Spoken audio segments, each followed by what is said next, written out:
இப்பொழுது ஆரம்பிக்கப் போகிறது நாட்டின் மிகப்பெரிய வழக்காடு மன்றம். ஆப்கி அதாலத்தில் நமது ரஜித் சர்மாவோடு.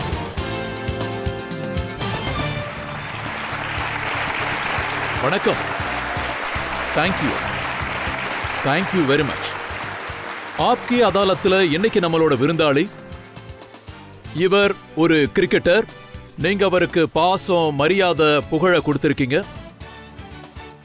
இவர் டீம் இந்தியாவை சாம்பியன் ஆக்குறதுக்காக பல முறை முக்கிய பங்கு வகிச்சிருக்காரு. Please welcome cricket super star Mohammed Shami.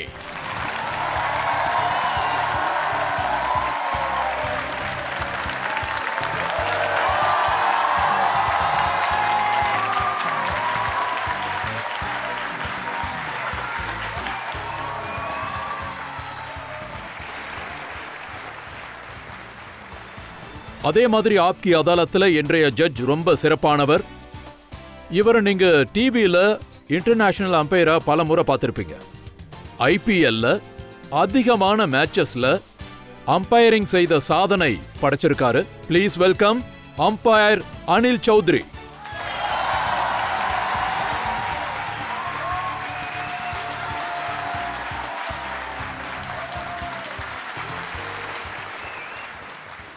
வழக்க தொடங்கலாம். Let's play.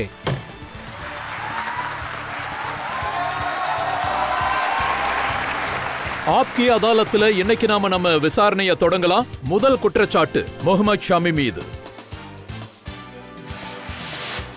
ஆப்கி அதாலத்தில் ஸ்டார் கிரிக்கெட்டர் முகமது ஷமி மீது உள்ள குற்றச்சாட்டு. இவர் ஒரு தனி உலகத்தில் வாழ்கிறார். முகமது ஷமி, நீங்க உங்களோட ஊர்ல ஃபார்ம் ஹவுஸ்ல உங்களுக்குன்னு ஒரு தனி உலகத்தை கிரியேட் பண்ணி வச்சிருக்கீங்க. பிச்சும் உங்களோடது, பிளேயரும் நீங்க தான். நீங்களும் உங்க தனிமை. சில சமயம் பேட்டிங் பண்றீங்க, சில சமயம் பவுலிங் போடுறீங்க. நான் பிறந்த இடம் எனக்கு பல வாய்ப்புகளை கொடுத்துருக்கு. நான் எந்த மண்ணில் பிறந்தனோ அது எனக்கு பேரும் புகழும் கொடுத்துருக்குன்னு தான் சொல்லணும். தனியா இருந்தா என்ன, ஃபேமிலி இருக்கு, வேற என்ன வேணும்? வெளியுலகத்தை பத்தி நான் பெருசா கண்டுக்க மாட்டேன். தினமும் பிராக்டிஸ் பண்ணுவேன், அப்புறம் சாப்பிட்டுக்கிட்டு நான் அங்கேயே இருக்கேன். எனக்கு அது பிடிச்சிருக்கு. உங்க ஃபிட்னஸ்க்காக ஒரு தனி ஸ்டைல கிரியேட் பண்ணியிருக்கீங்க. வெறும் காலில் மண்ணில் ஓடுறீங்க, குதிரை மாதிரி ஓடணும்னு சொல்றீங்க. கழுதையோட வேலை உழைக்கிறது மட்டும்தான். அதை செஞ்சுதான் ஆகணும். ஏன்னா ஃபெசிலிட்டிஸ்க்கெல்லாம் அங்கே எந்த ஒரு வாய்ப்புமே இல்லை. அதாவது பார்த்தீங்கன்னா அங்கே எந்த ஒரு வாய்ப்புமே இல்லை. அதை வச்சு நாம ஏதாவது ஒன்று கிரியேட் பண்ணணும். இந்த தேசிய ட்ரைனிங் இதுவரைக்கும் ஃபெயிலான மாதிரி எனக்கு தோணல. அது பாத்தீங்கன்னா எப்பவும் நடந்துகிட்டு தான் இருக்கு. நீங்க ரெக்கார்ட்ஸ் பாத்தீங்கன்னா எனக்கு தெரிஞ்சு கிராமத்துல இருக்கிறவங்க இதுவரைக்கும் சக்சஸ்ஃபுல்லா தான் இருந்திருக்காங்க கம்பேர் டு சிட்டிஸ். ஏன்னா சிட்டில இருக்கிறவங்க சாஃப்டா தான் இருப்பாங்க. இப்ப நான் அது ரெண்டையும் மிக்ஸ் அண்ட் மேட்ச் பண்ணியிருக்கேன். கிரிக்கெட்ல எனக்கு தேவைப்படுற ஜிம் செட்டப்பை நான் அங்கே ரெடி பண்ணி வச்சிருக்கேன். ஆனா அவுட்டோருக்கு எப்பவும் வயல் தான். அதை நீங்க வீடியோல பார்த்துருப்பீங்க. நீங்க எங்கிருந்து பார்த்தீங்கன்னு எனக்கு தெரியல. அங்கதான் ஒரு வேற பவர் ஜென்ரேட் ஆகுது. மற்ற கிரிக்கெட் ஸ்டார்ஸ் எல்லாம் ஒருத்தர் லண்டன்ல வீடு கட்டியிருக்காரு, ஒருத்தர் துபாயில, ஒருத்தர் மும்பைல. ஆனா உங்களுக்கு மட்டும் எப்படி அம்ருஹா கிராமத்துல வீடு கட்ட தோணுச்சு? நான் ஒரு ஏழை, என்கிட்ட அவ்வளவு பணம் இல்லை.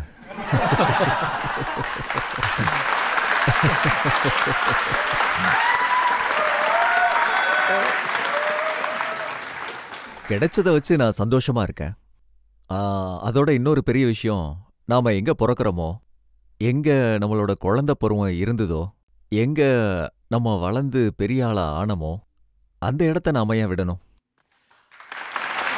நீங்க கிரிக்கெட் பிராக்டிஸ் பண்ணும்போது நான் ஒரு விஷயம் கேள்விப்பட்டேன். அதாவது பிச்சுக்கு பின்னாடி, விக்கெட்டுக்கு பின்னாடி ஒரு தார்பாய் வச்சு கவர் பண்ணிடுவீங்க, பால் வயலுக்குள்ள போகாம இருக்கிறதுக்கு. ஆமா, அது முன்ன அப்படி இருந்தது. ஏன்னா தாத்தாவோட மாம்பழ தோப்பு பக்கத்துல என் அண்ணெல்லாம் சேர்ந்து விளையாடும் போது அங்க பிச்சு இருந்தது. அங்க ஒரு காங்கிரீட்டும் ஒன்று இருந்தது. அதை நாங்க ரொம்ப கஷ்டப்பட்டு கட்டியிருந்தோம். ஹாஃப் காங்கிரீட் அது. பிளாஸ்டிக் பாலும் டென்னிஸ் பாலும் ரொம்ப வேகமா அதுல போகும். அப்போ அதுல மிகப்பெரிய பிரச்சனை என்னன்னா, கொஞ்ச தூரத்துல ஒரு முள்ளு மரம் இருக்கும். ஸோ அதுக்காக அதை தடுக்கிறதுக்காக தான் நாங்கள் அந்த காட்டு வைப்போம். அந்த டைம்ல நாங்க சின்னவங்களா இருந்தபோது அது ஒர்க் அவுட் ஆச்சு. இப்போ நாங்க வளர்ந்துட்டோம், எங்க ஸ்பீடு அதிகமாயிருச்சு. அதனால இப்போ நெட்ட பயன்படுத்த வேண்டியதா இருக்கு. 3 பிரதர்ஸ் இருக்காங்க. 3 பேரும் ஃபாஸ்ட் பவுலர் ஆகணும்னு நினைச்சாங்க. ஏன்னா அப்பா இருந்தார்ல, அப்பாவும் ஃபாஸ்ட் பவுலர். அதனால எங்க பிளட்ல பாத்தீங்கன்னா பால பிடிக்கிறவங்க வேகமா வீசணும்னு தான் நினைப்பாங்க. ஏன்னா நம்ம எதை பார்க்கறோமோ அதையே தான் பண்ணுவோம். உங்க அண்ணன் சொல்லியிருக்காரு, அவரு ஒரு மேட்ச்ல பிளேயர் குறைஞ்சதுனால அதுக்காக உங்களை கூட்டிட்டு போனாராமே. அப்போ உங்களுக்கு சின்ன வயசுங்கிறதுனால இந்த மாதிரி மேட்சுக்கெல்லாம் கூட்டிட்டு போக வேண்டாம்னு அப்பா சொல்லியிருக்காரு. அதே மாதிரி இன்னொரு விஷயமும் சொல்லியிருக்காரு, பேட்டிங்க்கு விடாத, ஒருவேளை விட்டா ஓப்பனிங்ல விட்டுடாதன்னு சொல்லியிருக்காரு. ஆனா ஷமி ஓப்பனிங்ல பேட்டிங் பண்ணி நிறைய சிக்ஸர் அடிச்சிருக்காரு. எனக்கு ரொம்ப பயமா தான் இருந்தது. அந்த மாதிரி பால்ல நான் விளையாண்டதே இல்ல. டியூக்ஸ் பால்ல ஒரு நாள் நான் பிராக்டிஸே பண்ணதில்ல. டென்னிஸ் பால்ல தான் விளையாடுவேன். அவங்க பார்த்துருக்காங்க, ஆடினான்னா கூட்டிட்டு வான்னு சொன்னாங்க. ஆனா என்ன அங்க கூட்டிட்டு போனதுக்கப்புறம் முதல்ல ஒரு கான்ஃபிடன்ஸ் கொடுத்தாங்க. நான் என்ன நினைச்சேன்னா, என்ன கூட்டிட்டு போறாங்க, நாங்க ஃபீல்டிங் பண்ணணும்னு நினைச்சேன். நான் பால் போடணும்னு நினைச்சிட்டு இருந்தேன். டாஸ் ஜெயிச்சுட்டு டிசைட் பண்ணிட்டு வந்து பேட்டிங் பண்ணுன்னு சொன்னாங்க. அங்க கூட்டிட்டு போய் நிறுத்திட்டாங்க. என்னால மறுக்க முடியல. அப்பாவோட வாக்குவாதம் வேறாச்சு. ஒரு நல்ல அட்வைஸ் கொடுத்தாரு. லைனை விட்டுருன்னு சொன்னாரு. பாடியில விழக்கூடாதுன்னாங்க. முதல் பால் அடிச்சேன், அப்புறம் அடிச்சுக்கிட்டே போனேன். 11-12 ஓவர்ல 100 அடிச்சுட்டு வந்துட்டேன்.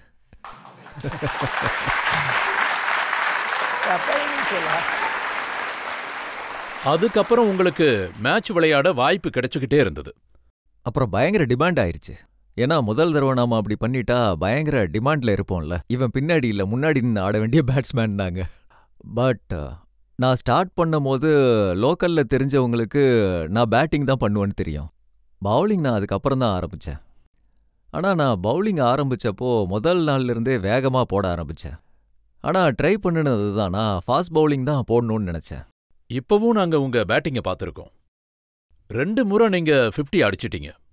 இப்போ ரீசெண்டா ஒரு மேட்ச்ல நீங்களும் பும்ரா தொடர்ந்து விளையாடிட்டே இருந்தீங்க, அவுட்டே ஆகல. இந்த மாதிரி வாய்ப்பு ரொம்ப கம்மியா தான் கிடைக்கும். எங்களோட டர்ன் வரும்போது பாத்தீங்கன்னா வெள்ளம் தலைக்கு மேல போயிருக்கும். ரன் எடுக்க வேண்டிய அவசியமும் இருக்காது.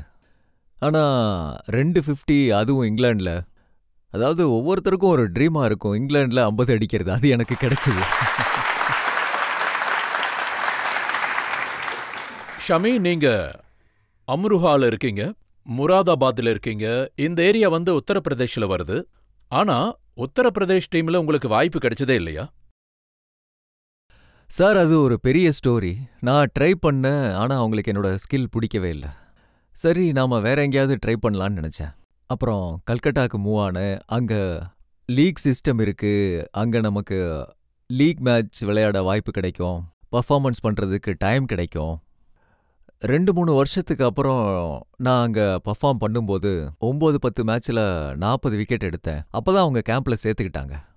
அங்க ரூலும் நல்லா இருக்கு. 4-5 வருஷம் கிளப்ல விளையாண்டுட்டு அப்புறம் லோக்கல் டீம்ல பிஹேவ் பண்ணணும்னா அப்புறம் கேம்புக்கு போவோம், கேம்ப்ல பர்ஃபார்ம் பண்ணணும். அந்த சிஸ்டத்துக்கு ஏத்த மாதிரி நான் கல்கட்டாக்கு மூவ் ஆனேன். இப்படிதான் ஆரம்பிச்சது சார். கல்கத்தால சௌரவ் கங்குலி நீங்க பவுலிங் போடுறத பார்த்திருக்காரு. இல்ல, நான் முதல்ல அங்க போகும்போது எனக்கு தெரிஞ்சவங்க யாருமே இல்ல கல்கட்டால. எனக்கு அந்த விஷயமே தெரியாது. நான் சுண்டல் சாப்பிட்றது அங்க கூகுனின்னு சொல்றாங்க. அது என் முன்னாடி வச்சிருந்தாங்க. நான் வெயிட் பண்ணிட்டு இருந்தேன் அதை பார்த்து. இதோட சேர்த்து ரைஸ் சாப்பிடலாம் இல்ல ரொட்டி சாப்பிடலாம். அந்த டோஸ்ட் அங்க வச்சிருந்தாங்க. என் பக்கத்துல இருக்கிறவன் சொன்னா சாப்பிடுப்பான்னு. சாப்பிடணுமா? எதோட ஏதாவது கூட ஒன்னு சேர்த்து தானே சாப்பிடணும். ரொட்டி வரட்டும் இல்ல ரைஸ் வரட்டும். அதுக்கு அவன் சொன்னா இல்ல இதுதான் இருக்கும் சாப்பிடுன்னு. அதனால அந்த ட்ரை சுண்டலையே நான் சாப்பிட்டேன். எங்க தங்கி இருந்தீங்க? 10-15 நாள் எனக்கு ரொம்ப கஷ்டமா இருந்தது. ஏன்னா அங்க ஒரு சிசிஎஃப்சி கிளப் இருக்கு. அங்க ராத்திரியெல்லாம் பார்ட்டி நடந்துகிட்டே இருக்கும். அந்த இடத்துல ஒரு ஹால் இருந்தது. அங்க ஒரு சோஃபா போட்டிருப்பாங்க. அங்கேயே தான் தூங்குவேன். ஆரம்பத்துல 10-15 நாள் நாங்க அப்படியே தான் டைம் ஸ்பெண்ட் பண்ணோம். 3 நாள் பசங்க இருந்தாங்க. ஆனா அதுக்கப்புறம் அவங்க எல்லாம் சேர்ந்து சொன்னாங்க நம்ம தங்குறதுக்கு ஏதாவது ரெடி பண்ணலான்னு. அப்பவும் எதுவும் பெருசா பண்ண முடியல. அப்போ ஒரு ரூம் கிடைச்சது. நாங்க 3 நாள் பசங்க இருந்தோம். முதல் 2 வருஷம் அப்படிதான் ஓடிச்சு. அதுக்கப்புறம் ஒரு பெரிய கிளப்ல சைன் பண்ண வாய்ப்பு கிடைச்சது. அங்க 2 வருஷம் பர்ஃபார்ம் பண்ணேன். அவங்க என்ன அவங்க மெஸ்ஸிலேயே கொண்டு போய் போட்டாங்க. சரி நாம சமாளிப்போம்னு நினைச்சேன். ஆனா மனசுல என்ன நினைச்சேன்னா, இவ்வளவு தூரம் வந்துட்டேன், விளையாட்டு தான் முக்கியம். ஸோ நான் பிறந்ததுலேருந்தே வீட்டில் எந்த ஒரு வேலையுமே செய்யவே மாட்டேன். தண்ணி வேணும்னா கூட எங்கள் அம்மாட்ட தான் கேட்பேன், கொண்டு வந்து கொடுங்கன்னு. ஆனால் அங்கே போய் நம்ம துணியை நம்மளே துவைக்கணும். அடுத்த நாள் மேட்ச் விளையாடணும், அப்புறம் அந்த ட்ரெஸ்ஸை வாஷ் பண்ணணும், சாப்பாடு வெளியே இருந்து வாங்கிட்டு வரணும். இந்த மாதிரி நிறைய கஷ்டங்கள் இருந்தது. ஒரு 4-5 வருஷம் ரொம்பவே சிரமமாக தான் இருந்தது. அதுக்கப்புறம் நான் அதுக்கு அடாப்ட் ஆயிட்டேன். அதுக்கப்புறம் அது ரொம்ப பெட்டராகவே இருந்தது. எப்போ பணம் கிடைக்க ஆரம்பிச்சது? பணம் வருஷம் அவங்க ஸ்ட்ரைட்டாகவே சொல்லிட்டாங்க பணத்துக்கு வாய்ப்பு இல்லைன்னு. ஸோ கிராமத்திலேருந்து போயிருந்தேன், சான்ஸ்க்காக போயிருந்தேன். சான்ஸ் கிடைச்சா நல்லா இருக்கும்னு, ஒரே சான்ஸ் கொடுங்க அப்படின்னு. ஆனால் அவங்க கொடுக்கல. அடுத்த வருஷம் நாங்கள் இன்னொரு கிளப்பில் ஜாயின் பண்ணோம். ஆரம்பத்தில் அது இதுன்னு சொல்லி நிறைய விளையாட்டு காட்டினாங்க. சிமெண்ட்டில் பிச்சு போட சொன்னாங்க. சிமெண்ட்டில் பால் பேட்டில் கனெக்டே ஆகாது. அதுக்கு அவங்க சரி நாங்கள் உங்களை ஆட விடுறோம்னாங்க. அப்போ நான் கேட்டேன், சார் பணம்? அதுக்கு அவங்க பணம்லாம் கொடுக்க முடியாதுன்னு சொல்லிட்டாங்க. அதுக்கப்புறம் என்ன பண்ண முடியும்? ஸோ அவங்க சொன்னாங்க, முதல்ல நாங்கள் உங்கள் கேமை பார்க்குறோம், நல்லா பர்ஃபார்ம் பண்ணால் அதுக்கப்புறம் யோசிக்கலான்னாங்க. 14 மேட்ச் விளையாண்டேன், 44 விக்கெட் எடுத்தேன். சுமார் ஒரு 300 ரன் அடிச்சிருப்பேன். அதனால் அவங்க என் மேலே இறக்கப்பட்டு 20,000 ரூபா முதல் சேலரியாக கொடுத்தாங்க எனக்கு. ஆனால் ஒரு நாளும் நான் ப்ரெஷரை ஃபீல் பண்ணதா இல்லை. ஆனால் சேலரி விஷயத்தில் அப்படி ஒரு ப்ரெஷரை ஃபீல் பண்ணேன் லைஃப்பில். ராத்திரி ட்ரெயினில் திரும்ப வரணும், டோன் எக்ஸ்பிரஸில். ராத்திரி யாராவது பாக்கெட்டை கட் பண்ணிடுவாங்கன்னு பயம். முறையாக 20,000 ரூபா கிடச்சிருந்தது. அதனால் வழி முழுக்க நான் தூங்கவே இல்லை. யாராவது பாக்கெட்டை கட் பண்ணிடுவாங்களான்னு. பாக்கெட்லேயே நான் உள் பாக்கெட்டில் வச்சுருந்தேன். ஸோ நான் இப்படி கஷ்டப்பட்டு வீட்டுக்கு என்னோட அம்மா கையில் பணத்தை கொடுத்தேன். அவங்க அதிலேருந்து 1 ரூபா கூட எடுக்கல. இதை நீயே வச்சுக்கோ, நல்லதே நடக்கும்னு சொன்னாங்க.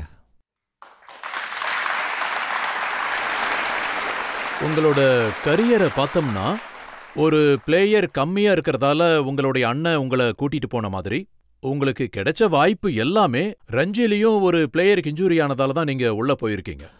ஆமாம், ஏன்னா அந்த டைம் வைரல் ஸ்ப்ரெட் ஆகிட்டு இருந்தது. ஹீடனில் மேட்ச் இருந்தது. அந்த டைம் 7 பிளேயர்ஸ்க்கு ஃபீவர். எனக்கும் ஃபீவர் ஆரம்பிச்சிருச்சு. ஏன்னா அந்த டைம் டெங்கு ஸ்ப்ரெட் ஆகிட்டு இருந்தது. கொல்கட்டாயில் அந்த டைமில் நிறைய கொசுக்கள் இருக்கும். எனக்கும் டெங்கு வந்தது. பட் இருந்தாலும் நாங்கள் தைரியமாக விளையாண்டோம். ஏன்னா 4 பிளேயர் மட்டும்தான் ஃப்ரெஷ்ஷாக இருந்தாங்க, மற்றவங்க உள்ளே வெளியேன்னு போயிட்டு இருந்தாங்க மருந்து வாங்கிறதுக்கு. ஸோ ரொம்ப கஷ்டப்பட்டு அந்த மேட்ச் விளையாண்டேன். முதல் மேட்ச்சில் நான் 3 விக்கெட் எடுத்தேன்னு நினைக்கிறேன். அப்புறம் அந்த சீசனில் எனக்கு 4 மேட்ச் விளையாட முடிஞ்சது. அதுக்கப்புறம் என்ன ஐசியூவில் கொண்டு போய் போட்டாங்க.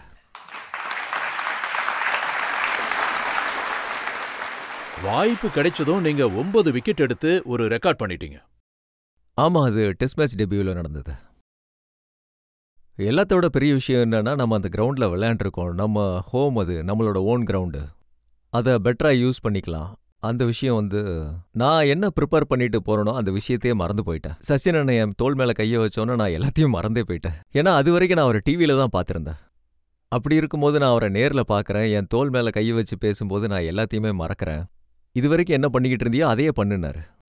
அப்போது நான் ஆரம்பத்திலிருந்தே எப்படி ஸ்டார்ட் பண்ணுவனோ, ஒரு நல்ல இடத்துல பால் போடணும், ஒரு நல்ல ஏரியாவில் பால் போடணும், அப்படிலாம் போடணுன்னு தான் நான் நினச்சிட்டு இருந்தேன்.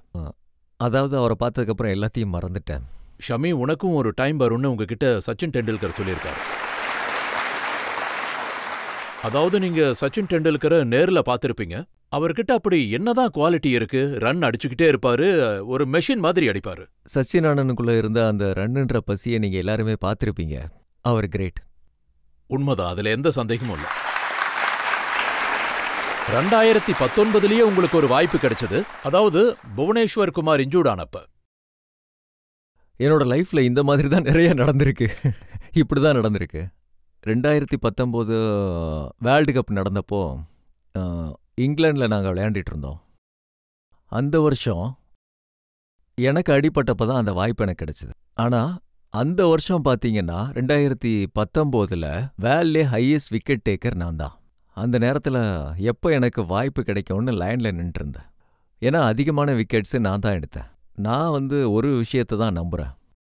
நம்ம அல்லாவையோ நம்ம கடவுளையோ நம்புனா, கடுமையாக உழைச்சா, என்னைக்கு நமக்கு வாய்ப்பு கிடைக்குதோ அதுக்கான பலன் கண்டிப்பாக கிடைக்கும். தொடர்ந்து நீங்கள் போராடிக்கிட்டே இருந்தால் போதும், அதுக்கான பலன் கிடைக்கும்.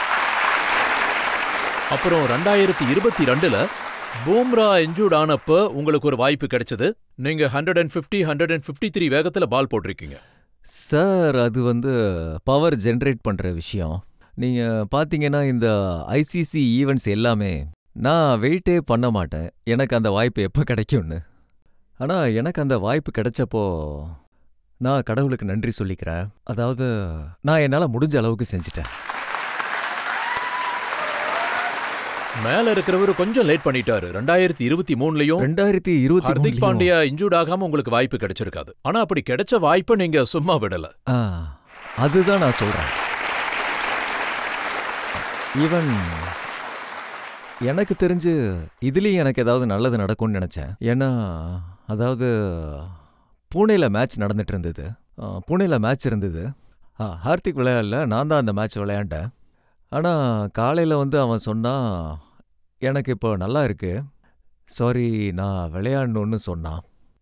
நீ விளையாடணும்னு நினச்சா தாராளமாக விளையாடு. அந்த விஷயத்தை கோச்சுக்கும் கேப்டனுக்கும் சொல்லு. என்கிட்ட சொல்லி எந்த யூஸுமே இல்லை, எனக்கு அப்ஜெக்ஷனே இல்லை. அவன் தேங்க்யூன்னு சொல்லிட்டு கோச்சுக்கிட்ட பேசினா, கோச்சு பார்க்கலான்னு சொன்னார். தெரியல, லக்கீலி அவனுக்கு தான் அடி பண்ணும் போல இருக்கு. நான் விளையாடல, அவனுக்கு அடிபட்டது. அதுக்கப்புறம் நான் ரெகுலராக விளையாண்டேன். ரிசல்ட்டை நீங்களே பார்த்துருப்பீங்க. ஒரு சந்தர்ப்பத்துல மக்கள் உங்களை தப்பா நினைச்சுக்கிட்டாங்க, ரொம்ப ஏமாந்துட்டாங்க. நியூசிலாந்துக்கு எதிரான மேட்ச்ல நீங்க ரொம்ப ரன் கொடுத்துட்டீங்க.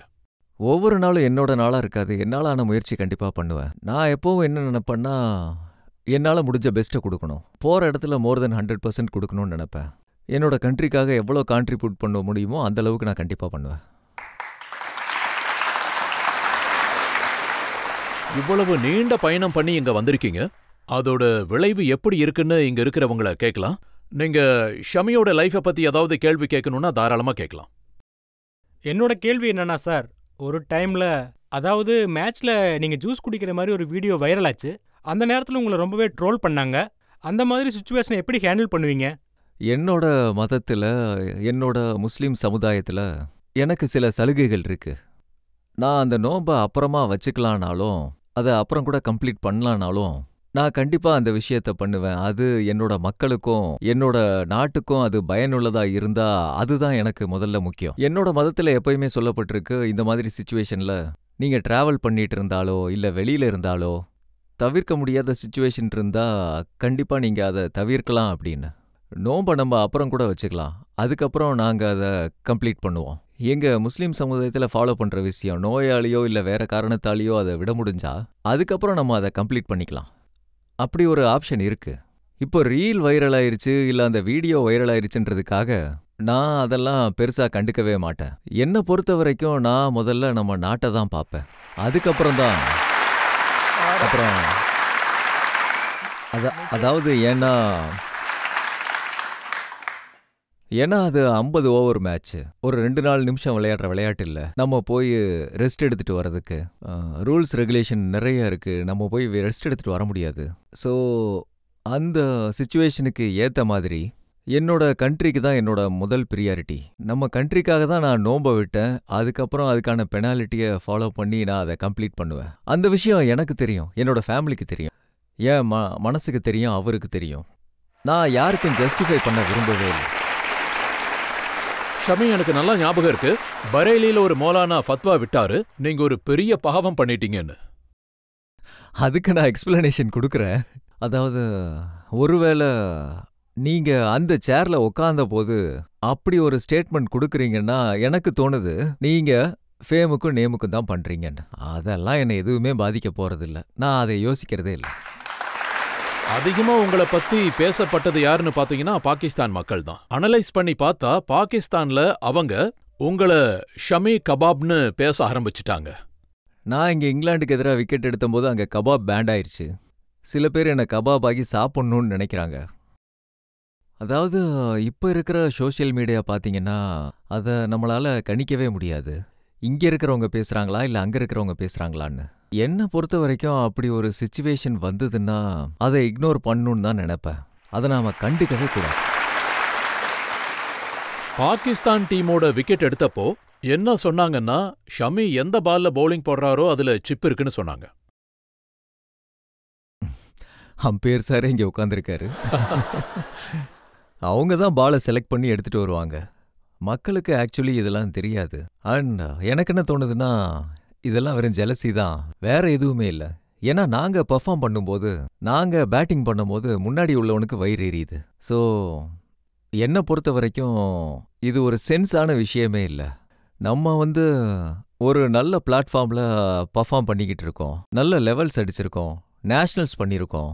அப்படி இருக்கும்போது ஒரு நேஷனல் டெலிவிஷன்ல இந்த மாதிரி பேசுனா எனக்கு தெரிஞ்சு அதை பப்ளிக்கும் கண்டுக்க கூடாதுன்னு தான் நான் அதை சொல்லுவேன். நீங்க அவங்க கூட விளையாடும் போது பாகிஸ்தான் பிளேயர்ஸ்க்கு மட்டும் ஏன் எரியுது? அவங்களுக்கு ஆட்டோமேட்டிக்கா அப்படி ஆயிடுது. பட் நமக்குள்ள மனிதநேயம் இருந்தா, நம்ம ஒரு நல்ல மனிதராகணும்னு நினைச்சா மற்றவங்களோட சக்சஸையும் நம்ம என்ஜாய் பண்ணணும். அதுதான் ரொம்ப முக்கியம். அவங்களோட பழைய பிளேயர்ஸ், அதுல யாரோ ஒருத்தர் சொல்லியிருக்காங்க, இந்தியன் டீம் யூஸ் பண்ற பாலே வேற, பாகிஸ்தான் யூஸ் பண்ற பாலே வேறன்னு சொல்லியிருக்காரு. சார், பால் எல்லாம் அப்படி எதுவுமே இல்லை. ஒரு பாக்ஸ் எடுத்துட்டு வருவாங்க, அம்பியர்ஸ் பால் செலக்ட் பண்ணுவாங்க, கொண்டு வந்து வைப்பாங்க. அப்புறம் எந்த டீம் முதல்ல பவுலிங் பண்ண போறாங்களோ அப்போ ஒரு பாக்ஸ் வரும், அவங்க தான் பால் சூஸ் பண்ணுவாங்க. செகண்ட் பவுலிங் பண்றவங்களுக்கும் ஒரு பாக்ஸ் வரும், அவங்க தான் சூஸ் பண்ணுவாங்க. அதுலலாம் எதுவுமே கிடையாது. பால் சூஸ் பண்ணதுக்கு அப்புறம் அதை அம்பையர்கிட்ட கொடுப்பாங்க. டெஸ்ட் மேட்சா இருந்தா 2 பால் கொடுப்பாங்க. அதுக்கப்புறமா எங்களுக்கும் அம்பையருக்கும் எந்த கனெக்டுமே இருக்காது, கிரவுண்ட்ல மட்டும்தான் பார்ப்போம். எங்களுக்கு அப்ப என்ன நடக்கும்னா, பாக்ஸ்லேருந்து பாலை எடுத்து எந்த ஷேப் நல்லா இருக்கு, நமக்கு எந்த பால் கனெக்ட் இருக்கு, அதை செலக்ட் பண்றதுக்காக தான் அந்த பாக்ஸை கொண்டு வருவாங்க. அதை தவிர வேற எதுவுமே இல்லை. அவங்க சொல்ற மாதிரிலாம் எதுவுமே இல்லை. சில நேரத்தில் டிவைஸ் இருக்கும்பாங்க, அவங்களால பர்ஃபார்ம் பண்ண முடியலன்னா இந்த மாதிரி ஏதாவது சொல்லுவாங்க. அதே மாதிரி அடுத்தவன் பர்ஃபார்ம் பண்ணும் போது உங்களுக்கு எரியுது. அப்படி இருக்கக்கூடாது. நீங்க கிரிக்கெட்டை என்ஜாய் பண்ணணும். எப்பவும் கிரிக்கெட்டை கிரிக்கெட் மாதிரி பாருங்க. அவங்க என்ன சொல்றாங்கன்னா, ஷமியோட bowling in swing out swing பண்றது இது ஒரு காட் கிஃப்ட்னு சொல்றாங்க. சரி, அது என்னோட காட் கிஃப்ட். உங்களுக்கு என்ன கிஃப்ட் கொடுத்துருக்காங்கன்னு பாருங்க. அப்பெல்லாம் அவ்வளோ கேமராஸ் இருக்காது.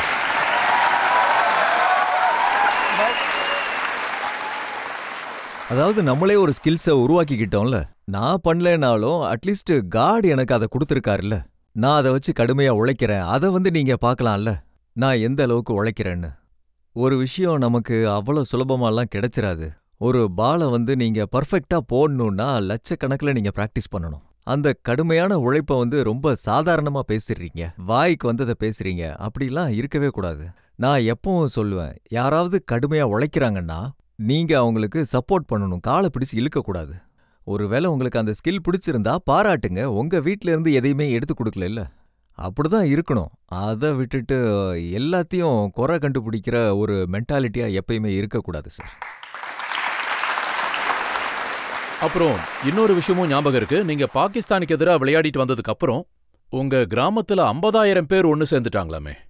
அது டெபியூ பண்ணப்போ அதை நானும் எக்ஸ்பெக்ட் பண்ணவே இல்லை, அவ்வளோ பேர் வருவாங்கன்னு. எங்க ஊர்ல நான் அவ்வளோ பேரை பார்த்ததே கிடையாது. டெல்லியில மேட்ச் இருந்தது, சீரீஸோட கடைசி மேட்ச்சு. அப்போ 168 சம்திங்ல அவுட் ஆயிட்டேன். நாங்கள் அந்த மேட்ச்சில் ஜெயிச்சிட்டோம். நான் அங்கேருந்து கிளம்பிட்டேன். அண்ணன் பிக்கப் பண்ண வந்திருந்தாரு. அப்பா கால் பண்ணி, உனக்கு வேற ஏதாவது பிளான் இருக்கா, ஒரு 4-5 பேர் வீட்டில் இருக்காங்க வான்னாரு. சரி வரேன்னு சொன்னேன். நாங்கள் பாதி வழியில் போகும்போது அங்கே மக்கள் அதிகமாயிட்டாங்கன்னாங்க. 100-200 பேர் இருப்பாங்கன்னாங்க. கேக் கட் பண்ண விரும்புகிறாங்கன்னாங்க. சரி கட் பண்ணலான்னு சொன்னேன். நாங்கள் எங்கள் லோக்கல் டிஸ்ட்ரிக்ட் என்ட்ரன்ஸ் கிட்ட போகும்போது 50க்கு மேலே வண்டி நிற்கிது. எங்களை கூட்டிகிட்டு போக வந்தேன்னு சொன்னாங்க. என்னது, கூட்டிகிட்டு போகவே இத்தனை பேரா? அப்போ இன்னும் எத்தனை பேர் அங்கே இருக்காங்க? அதெல்லாம் நீங்கள் கேட்காதீங்க, நீங்களே பாருங்கன்னாங்க. 3-4 கிலோமீட்டர் வரைக்கும் ரோடு க்ளோஸ்டாகவே இருந்தது. அப்போ நான் அண்ணங்கிட்ட சொல்கிறேன், வண்டியை திருப்புங்கன்னு. ஏன்னா எங்கள் கூட வேற யாருமே இல்லை, வெறும் 4 ஃப்ரெண்ட்ஸ் மட்டும்தான், வேற யாருமே இல்லை.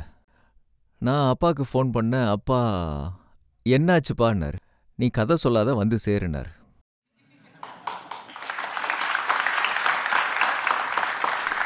அப்போ பார்த்தீங்கன்னா அந்த டைமில் வேற வழியுமே இல்லை. நான் வண்டியிலேருந்து வெளியே வந்தேன். இப்போல்லாம் மேலே ஏறி நிற்கிற மாதிரி கார் இருக்குல்ல, அப்போ அது கிடையாது. அப்போ முன்னாடி ஏறி பேனட்டில் உட்காந்தேன். அங்கே நான் உட்காந்ததுக்கப்புறம் இன்னும் அங்கே அவ்வளோ பேர் இருந்தாங்க. என்னால் கை கொடுக்கவே முடியல. ஆனால் நிறைய மரியாதை கிடைச்சது. நாட்டுக்காக விளையாண்டது, மக்கள் அன்பு கிடைச்சது, நிறைய ப்ரௌடா ஃபீல் பண்ணேன். அந்த 6 கிலோமீட்டர் கிராஸ் பண்ணி நான் வீட்டுக்கு போறதுக்கு கிட்டத்தட்ட 5 மணி நேரம் ஆச்சு. மக்கள் யாராவது கேள்வி கேட்குறீங்களா? என்னோட கேள்வி என்னன்னா, நாம ஆஸ்திரேலியாவோட 2023 வேர்ல்டு கப்பில் தோத்துட்டோம். அந்த டைமில் ட்ரெஸ்ஸிங் ரூமில் சோகமான சூழல் இருந்தது. அந்த நேரத்தில் மதிப்புக்குரிய நரேந்திர மோடிஜி அங்கே வந்தார். அவர் மொத்த டீமையுமே உற்சாகப்படுத்தினார். அந்த விசுவல்ஸை நாடே பார்த்துச்சு. அந்த தருணத்தை நீங்கள் எப்படி சார் நினச்சி பார்க்குறீங்க?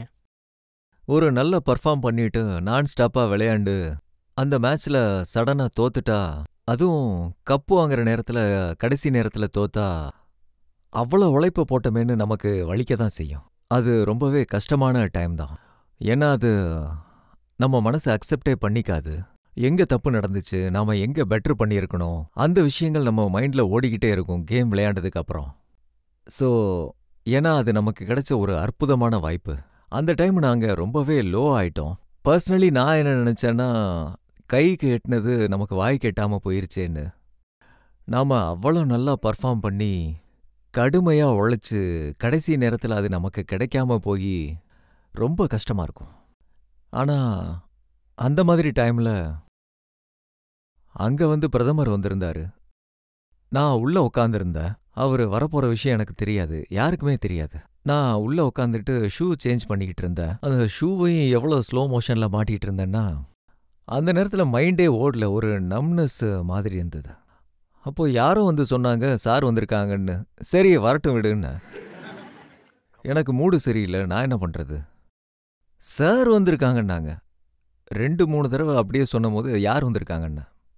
அதுக்கு அவர் பிரதமர் வந்திருக்காருனாங்க. நான் உடனே எந்திரிச்சு நின்னேன். அப்புறம் கிளம்பி போனேன். அப்பதான் அவர் என்ட்ரி ஆயிட்டு இருந்தார். அவர் நீங்களாம் வீடியோஸ் பார்த்துருப்பீங்க, பேசினாரு. அது ரொம்ப பெரிய விஷயம். ஏதாவது நல்ல நடந்தா உடனே செலிப்ரேட் பண்ண வருவாங்க. அது எல்லா இடத்துலையும் நமக்கு கிடைக்கும். ஆனால் சொல்லுவாங்கல்ல, நம்மளோட துக்கத்தில் யார் பங்கேற்கிறாங்களோ அவங்க தான் உண்மையான நண்பன்னு. அதனால் அவர் நிஜமாவே கிரேட் தான். அந்த மீட்டிங் அப்புறம் அந்த 4 வார்த்தைக்கு அப்புறம் நாங்கள் அட்லீஸ்ட் ஓரளவுக்கு கம்ஃபர்டபுளாக ஃபீல் பண்ணோம், நிம்மதியாக சாப்பிட்ற அளவுக்கு. அந்த மாதிரி ஃபீல் இருந்தது. நான் எல்லாருக்கும் நன்றியை தெரிவிச்சுக்கிறேன். இந்தியாவில் ஏகப்பட்ட வேவ்ஸ் இருந்தது, நிறைய ஃபீலிங்ஸ் ஓடிட்டு இருந்தது. ஆனால் அந்த க்ரௌட் கொடுத்த சப்போர்ட் மேசிவ் ஆனது, பம்ப் அப் பண்ணுற மாதிரி இருந்தது. இப்போ நாம ஒரு பிரேக் எடுத்துக்கலாம். பிரேக் அப்புறம் ஆப்கே அதாலத்தில் நம்ம ஷமி மீது உள்ள அடுத்த குற்றச்சாட்டு என்னன்னு பார்க்கலாம். ஸ்மிருதி மந்தன்னா ஒரு எக்ஸாம்பிள் கொடுத்தாங்க. அவங்களுக்கு நீங்க பவுலிங் பண்ணிருக்கீங்க, பால் அவங்க தைல பட்டதுனால 10 நாள் அவங்க பெட்ல இருந்து எழுந்திருக்கலையா.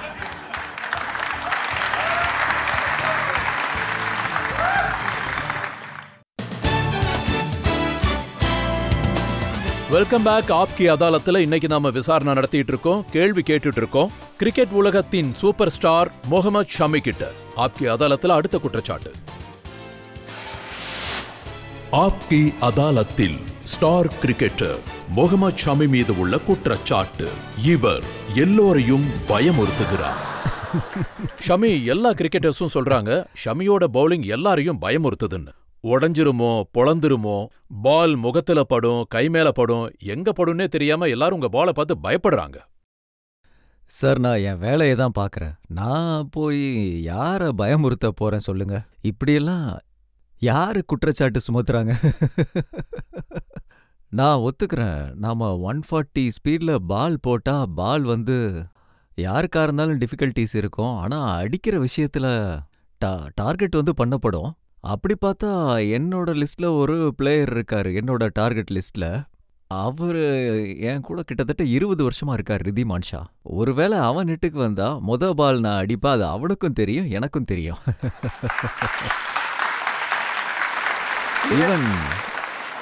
இவன் எங்க 2 பேருக்கு மட்டும் இல்ல, மொத்த டீமுக்கே தெரியும்.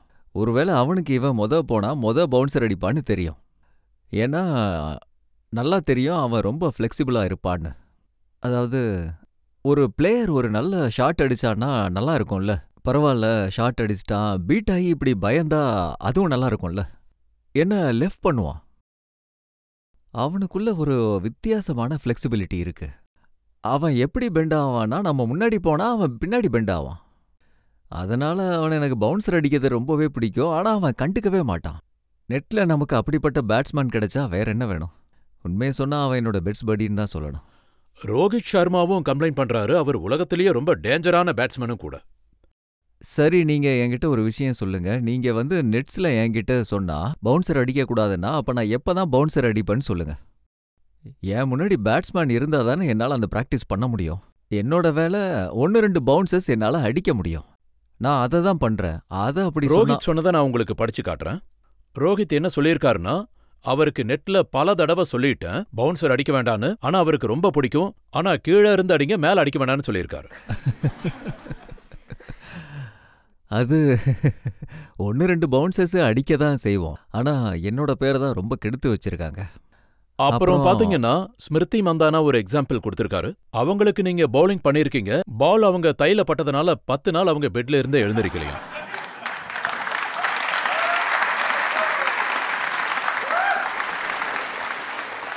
இல்ல, அது அப்போ எனக்கு நீல ஆப்ரேஷன் நடந்திருந்தது 2015 வேர்ல்டு கப்புக்கு அப்புறம்.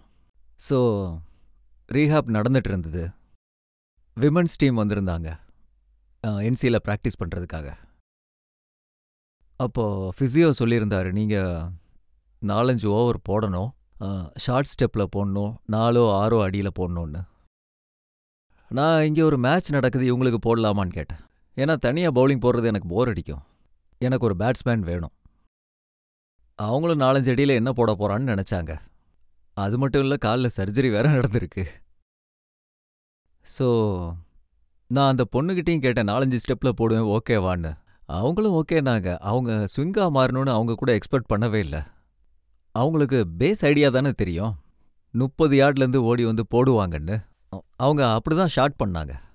நான் அவங்கக்கிட்ட பேசினேன். அவங்க சொன்னாங்க, ஹாஃப் இருந்தால் ஒரு 130ஆவது வரும், அதுலேயும் ஹாஃப்னா 110, 115ஆவது வரும்னாங்க. அப்படி ஒரு ஐடியாவில் இருந்தாங்க. ஆனால் அது ஸ்விங் ஆகும்னு அவங்க எதிர்பார்க்கவே இல்லை. முதல் பால் 2 பால்லே நான் வெளியே போட்டேன், அவங்க பீட் ஆயிட்டாங்க. அதுக்கப்புறம் உள்ளேருந்து பால் போட்டேன், அவங்களுக்கு இன்னர் தைல அடிபட்டுது. அதோட முடிஞ்சுது. அதுக்கப்புறம் நான் தனியாக போய் விளையாட ஆரம்பிச்சிட்டேன். நான் எதுவும் செய்யலப்பா, எல்லாம் ஏன் தலையில கட்டிடுவாங்கன்னு நினைச்சேன். அதாவது விராட் கோலி மாதிரி ஒரு பிளேயர் அவரே சொல்றாரு, ஷமி பால விளையாடுறது இம்பாசிபிள், அது எப்ப உள்ள வரும் எப்ப வெளியே போகும்னே தெரியாதுங்கிறாரு. அவர் பொய் சொல்றாரு. ஆனா விராட்டும் ரோஹிட்டும் இருந்தால் நாங்கள் காம்படிஷன் வச்சுக்குவோம். அவர் சொல்லுவார் நான் அவுட் ஆக மாட்டேன்னு, நான் சொல்லுவேன் உங்களை அவுட் பண்ணியே தீருவேன்னு. சில நேரங்களில் ஒரு நல்ல ஷாட் அடிச்சிட்டா முன்னாடி அவர் பயங்கரமாக சிரிப்பார். 2 பக்கமும் அப்படி இருந்தால் என்ன பண்ண முடியும் சொல்லுங்க. ஆனா விராட்டை அவுட் பண்றதுக்கான ஃபார்முலாவை நீங்க ரெடி பண்ணியிருக்கீங்க. அது சார், அவரும் ரன் அடிக்கிறாருல்ல. அதாவது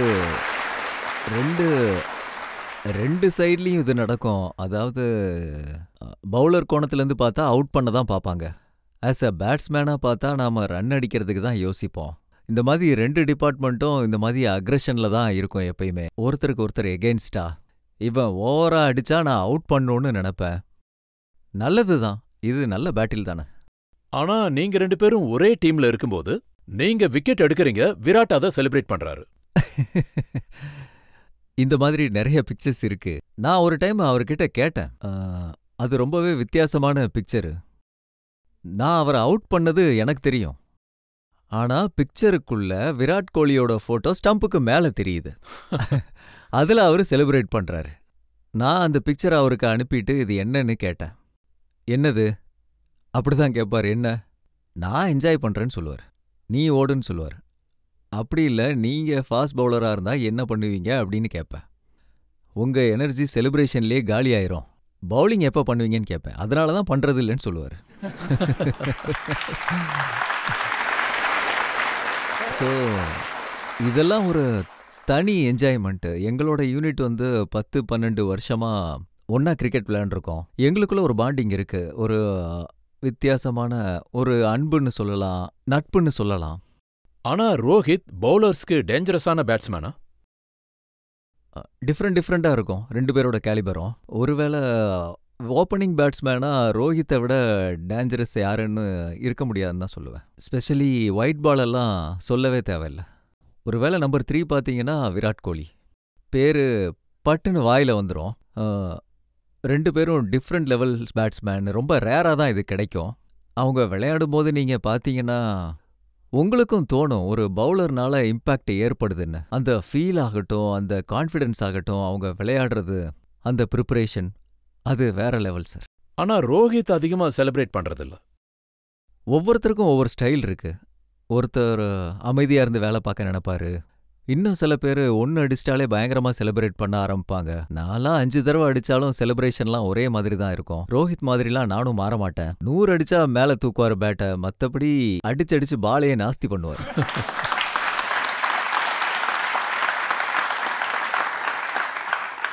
ஆனா ரோஹித் எல்லாரையும் திட்டுறதுக்கு ஒரு தனி ஸ்டைல் வச்சிருக்காரு. அது மும்பையில் இருக்கிறவங்களுக்கு சொல்லவே தேவையில்லை. சாரி, யாராவது இருக்கீங்களா மும்பை?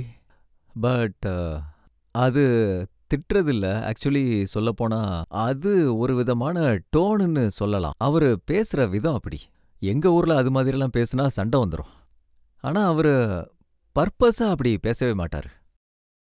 பட் அவர் பேசுகிற விதமே அப்படிதான். லோக்கலில் எப்படி பேசுவாங்களோ அதே மாதிரி தான் அங்கேயும் பேசுவார். ஆனால் சில நேரங்களில் பார்த்தீங்கன்னா கேமில் ஒரு டென்ஷன் இருந்ததுன்னா அதை தங்களை அறியாமலே ரியாக்ட் பண்ணிடுவாங்க. சில நேரங்களில் நடக்கும். 10க்கு ஸ்டம்பில் மைக் வேற இருக்கு, எல்லார் காதுலையும் விழுந்துரும். இந்த மாதிரி நிறைய கேசஸ் இருக்கு. ஏன்னா நம்ம மறுக்க முடியாது, இக்னோர் பண்ண முடியாது. ஏன்னா அந்த மைக்கில் அவங்க கிட்ட ப்ரூஃப் இருக்கும். அப்புறம் உங்களுக்கும் ஹார்திக் பாண்டியாவுக்கும் நடந்த கான்வர்சேஷனை எல்லாரும் பார்த்துட்டாங்க. ஆக்சுவலி நான் மனதளவில் மோசமானவன் இல்லை. அதுக்கப்புறம் அது அவன் ரியாக்ட் பண்ணிட்டான். அது ஏன் நடந்ததுன்னு அவனுக்கே தெரியாது. நான் அவன்கிட்ட கேட்குறேன், என்ன? அவன் எனக்கு தெரியாதுன்னு சொல்கிறான். அப்புறம் எதுக்காக? பப்ளிக்கை என்டர்டெயின் பண்ணுறதுக்காகவா? அதுக்கு சொல்கிறான், 10 வருஷமா என்னை பற்றி உங்களுக்கு தெரியும். உங்களை நான் அண்ணான்னு சொல்கிறத தவிர வேற ஏதாவது சொல்லி கூப்பிட்ருக்கேனா? நான் இல்லைன்னு சொன்னேன். அப்படி இருக்கும் போது இது எப்படி நடந்தது? எனக்கு தெரியாதுன்னு சொல்றான். என்ன மன்னிச்சிருங்க, எனக்கு தெரியாதுன்னு சொல்றான். நீங்க சரின்னு சொல்லுங்க, நான் மீடியாட்டே மன்னிப்பு கேட்கறேன்னு சொல்றான். அதெல்லாம் வேணான்னு சொன்னோம். பட் நமக்கு ஒரு வேலை கேப்டன்சி கொடுத்தா நம்மள ஒரு லீடரா நினைக்கும் போது நம்ம பேஷன்ஸா இருந்துதான் ஆகணும். மற்றவங்க நம்மளை பார்த்து ஒரு வார்த்தை சொல்லாத மாதிரி நடக்கணும். ஸோ அவனுக்கு விஷயங்கள் தெரியும். ஆனா அந்த நேரத்தில் அந்த டோன் அது மாதிரி மாறிடும். அவரும் அந்த ஊரை சேர்ந்தவர் தான். ஆனா இங்க இருக்கிறவங்க கேப்டன் தோனி, அவரு ரொம்ப கூலா இருப்பாரு. உண்மையிலேயே அவர் அந்த மாதிரி தான் இருப்பாரா, நாங்க டிவில பாக்குற மாதிரி? இல்ல அவரும் அப்பப்ப கோவப்படுவாரா? இல்ல, எப்பவும் கூலா இருப்பாருன்னு சொல்ல முடியாது. அதாவது கேமோட சிச்சுவேஷனை பொறுத்து அந்த கேம்ல ஏதாவது டிமாண்ட் ஏற்பட்டா அதை பத்தி யோசிக்கிற திறமை அவருக்கு ரொம்ப அதிகம். அவர் ரொம்ப ஸ்மார்ட்டா கேமை விளையாடுவாரு, எல்லாரையும் விளையாட வைப்பாரு. அது அவர்கிட்ட இருக்கிற தனி ஸ்டைல். ஆஃப் த ஃபீல்டு அதே மாதிரி அவரு அக்ரஷன் கண்டிப்பா இருக்கு, இல்லைன்னு சொல்ல முடியாது. கிரவுண்ட்ல நம்ம ஏதாவது தப்பு பண்ணா அவர் நம்ம கிட்ட சொல்லுவார், நீங்க இந்த தப்பு பண்றீங்க, நம்ம பிளான் இது, நீங்க இந்த மாதிரி பண்ணலன்னு சொல்லுவார். நீங்க இந்த மாதிரி தான் பண்ணணும்னு சொல்லுவார். அவரும் சில நேரங்கள்ல அவரே அறியாம இரிட்டேட் ஆவாரு. அவரும் நம்மள மாதிரி மனுஷன் தானே. இல்ல நிறைய ரன்ஸ் போனாலோ இல்ல கேட்ச் மிஸ் ஆனாலோ அந்த மாதிரி ஆகிறோம். நம்மளும் மனுஷங்க தானே. ஆனா அவரை கேப்டன் கூல்னு சொல்லுவாங்க. அவர் ஒரு கட்டத்துக்குள்ள இருப்பாரு. அவரோட ஸ்டைல்ல அந்த கேமை விளையாட வைப்பாரு. அவுட்புட்டை ரொம்ப சிறப்பா கொடுப்பாரு. அதே மாதிரி பாத்தீங்கன்னா 2019 நீங்க ஹாட்ரிக் அடிச்சீங்க. அத பத்தி நிறைய பேசுனாங்க. அதுக்கு முன்னாடி தோனி உங்க காதுல ஏதாவது மந்திரம் சொன்னாரா? அந்த மேட்ச் ரொம்ப டைட் மேட்சா இருந்தது. கிட்டத்தட்ட எங்க கையை விட்டு போற மாதிரி தான் இருந்தது. ஏன்னா 12 பால்ல 12 14 ரன் தான் இருந்தது. அப்போ நவி விளையாண்டுட்டு இருந்தான். எங்களோட பிளான் என்னன்னா அவனை லெக் ஸ்டம்பில் உட்கார வைக்கிறது. அந்த பக்கம் கொஞ்சம் பெருசா இருந்தது. அவன் அவுட் ஆனா அதுக்கப்புறம் அடுத்த விக்கெட்டும் விழுந்துச்சு. அப்புறம் அவர் என் கிட்ட என்ன பண்ண போறேன்னு கேட்டாரு. ஒரு ஆப்ஷனும் கிடையாது, நேரடியா யார்கர் போட போறேன்னு சொன்னேன். அவரும் போடுன்னு சொன்னாரு. யார்கர் போட்டேன், ஹேட்ரிக் கிடைச்சது. நம்ம மேட்சும் ஜெயிச்சிட்டோம். அது ஒரு ஹிஸ்டரி தான். ஒரு தடவை தோனி ரொம்ப கோவப்பட்டாருன்னு கேள்விப்பட்டேன். அதாவது மேக்லம்க்கு நீங்க பவுன்சர் போட்டப்போ. ஆமா, கொஞ்சம் அதிகமாவும் இல்ல. கொஞ்சம் கோ விராட்டால அப்போ கேட்ச் மிஸ் ஆயிருச்சு. ஸ்கோர் 300க்கு மேல அடிச்சுட்டாங்க. அதுக்கப்புறம் அடுத்த நாள் பார்த்தீங்கன்னா, 2 நாள் நாங்க ஃபீல்டிங்லயே இருந்துட்டோம். ஒரு நல்ல ஷாட் அடிச்சாரு. லஞ்சோட லாஸ்ட் பால் அது. லஞ்சுக்கு அப்புறம் நான் பவுன்சர் போட்டேன். அப்போ பைக்கு மேலேயே போயிருச்சு. பவுண்டரி ஆயிருச்சு. அங்கிருந்து லஞ்சுக்கு சேர்ந்தே தான் போனோம். ஏன் இப்படி பண்ண? நான் சொன்னேன், சாரி மிஸ் ஆயிருச்சு. அப்படியா, நீ எனக்கே சொல்லி கொடுக்குறியா? நான் இந்த மாதிரி ஆளுங்கெல்லாம் நான் நிறைய பார்த்துட்டேன்னாரு. அந்த ரியாக்ஷன் தான் அவர்கிட்ட ரொம்ப ஹார்டா தெரிஞ்சது இதுவரைக்கும் லைஃப்ல. உங்க கூட நிறைய பேர் கிரிக்கெட் விளையாடி இருக்காங்க. அவங்க சொல்றது என்னன்னா, முகமது ஷமி அப்புறம் மகேந்திர சிங் தோனியுடைய ரிலேஷன்ஷிப் எப்படி இருக்கும்னா அப்பா புள்ள மாதிரி இருக்கும்னு சொல்றாங்க. அவர் எப்பவும் ஒரு நல்ல கைடன்ஸ் தான் கொடுத்துருக்காரு. அதாவது பாத்தீங்கன்னா, கத்துக் கொடுக்க முயற்சி பண்ணியிருக்காரு. கண்டிஷன்ஸ்லாம் எப்படி இருக்கும், என்னெல்லாம் நடக்கும், ஒரு சீனியர் பிளேயரோட ரோல் என்னவாலாம் இருக்குமோ அது ரொம்ப பர்ஃபெக்டா அவர் பண்ணுவாரு. ஸ்க்ரீன்ல நீங்க அதை பார்த்துருப்பீங்க. பிளேயர்ஸ் அவர் எப்படி நடத்துவாரு, கேமை எப்படி விளையாடுவாருன்னு. அது ரொம்பவே முக்கியம். ஒரு டீமோட லீடரா இருந்தா அது ரொம்ப முக்கியம். அவர்கிட்ட நம்ம பேசணும்னா ஒரு வேற லெவல் கான்ஃபிடென்ஸ் நமக்கு எப்பயுமே கிடைக்கும். அவர்கிட்ட பேசினா ஒரு மாதிரி இருக்கும், வேற ஒருத்தர்கிட்ட பேசினா அதுவும் கான்ஃபிடென்ஸ் லெவல் கிடைக்கும். ஃபீல்டில் இப்போ தோனியை மிஸ் பண்றீங்களா? கண்டிப்பா மிஸ் பண்றோம். ஒரு பெஸ்ட் மொமெண்ட் இருந்தா கண்டிப்பா நாங்க மிஸ் பண்ணுவோம். ஒரு நல்ல டோர்னமெண்ட் விளையாண்டுருந்தா எப்பயுமே அவரை நாங்க மிஸ் பண்ணுவோம். அவரை மிஸ் பண்ணலன்னு நாங்க சொல்லவே முடியாது. இப்போவும் நாங்க வீட்டில் உட்காந்து பேசிட்டு இருந்தா, மேட்சை பத்தி பேசிட்டு இருக்கும்போது ஏதோ ஒரு விதத்துல நம்ம விளையாண்ட பிளேயர்ஸோட பேரு கண்டிப்பா வரும். தோனியோட பெஸ்ட் மொமெண்ட் எதுன்னு கேட்டா நீங்க எதை சொல்லுவீங்க? நம்ம ஒரு கேமுக்கு உள்ள இருக்கும்போது அவர் நமக்குள்ள ஒரு காம்னஸை உருவாக்குவாரு. அப்ப நமக்கு என்ன பிளானோ அது மட்டும்தான் தெரியும்.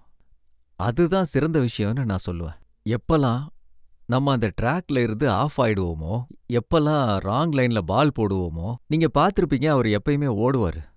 நம்ம இப்படிதான் பிளான் பண்ணியிருந்தோன்னு அவர் நமக்கு சொன்னது ஞாபகத்துக்கு வரும்.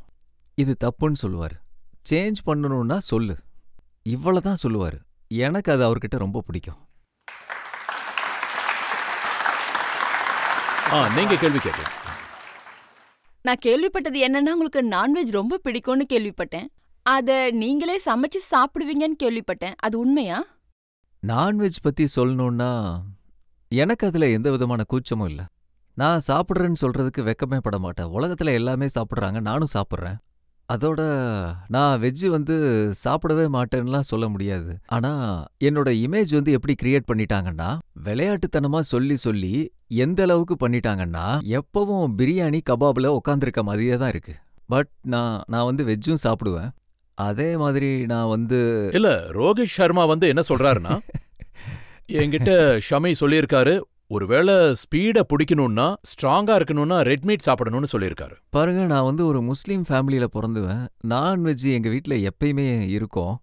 இது ரொம்பவே காமனான ஒரு விஷயம். ஸோ நான் யாரையும் ஃபோர்ஸ் பண்ணலாம் இல்ல. உங்களுக்கு பிடிச்சிருந்தா சாப்பிடுங்க, பிடிக்கலன்னா சாப்பிடாதீங்க. வெஜ் பிடிச்சா சாப்பிடுங்க, வெஜ் சாப்பிட பிடிச்சா சாப்பிடுங்க, நான்வெஜ் பிடிச்சிருந்தாலும் சாப்பிடுங்க. ஆனா ஒரு விஷயம் கேரண்டி, உங்களுக்கு நான்வெஜ் பிடிச்சிருந்தா நான் ரொம்ப நல்லா ப்ரொவைட் பண்ணுவேன்னு சொல்லுவேன்.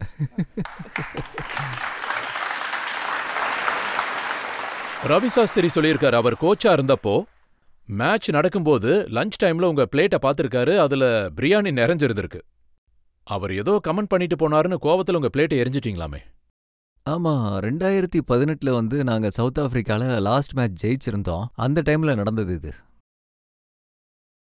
அப்போ அந்த லஞ்ச் டைம்ல என்னோட தப்பு என்ன இருக்கு? நான் அவர்கிட்ட கேட்க நினைச்சது என்னன்னா, அதாவது நீங்க தான் பிரியாணி வாங்கியிருக்கீங்க, உங்க மேனேஜர் தான் லஞ்ச்ல பிரியாணி ப்ரொவைட் பண்ணியிருக்காரு, அப்புறம் நான் வேற என்ன சாப்பிடுவேன்?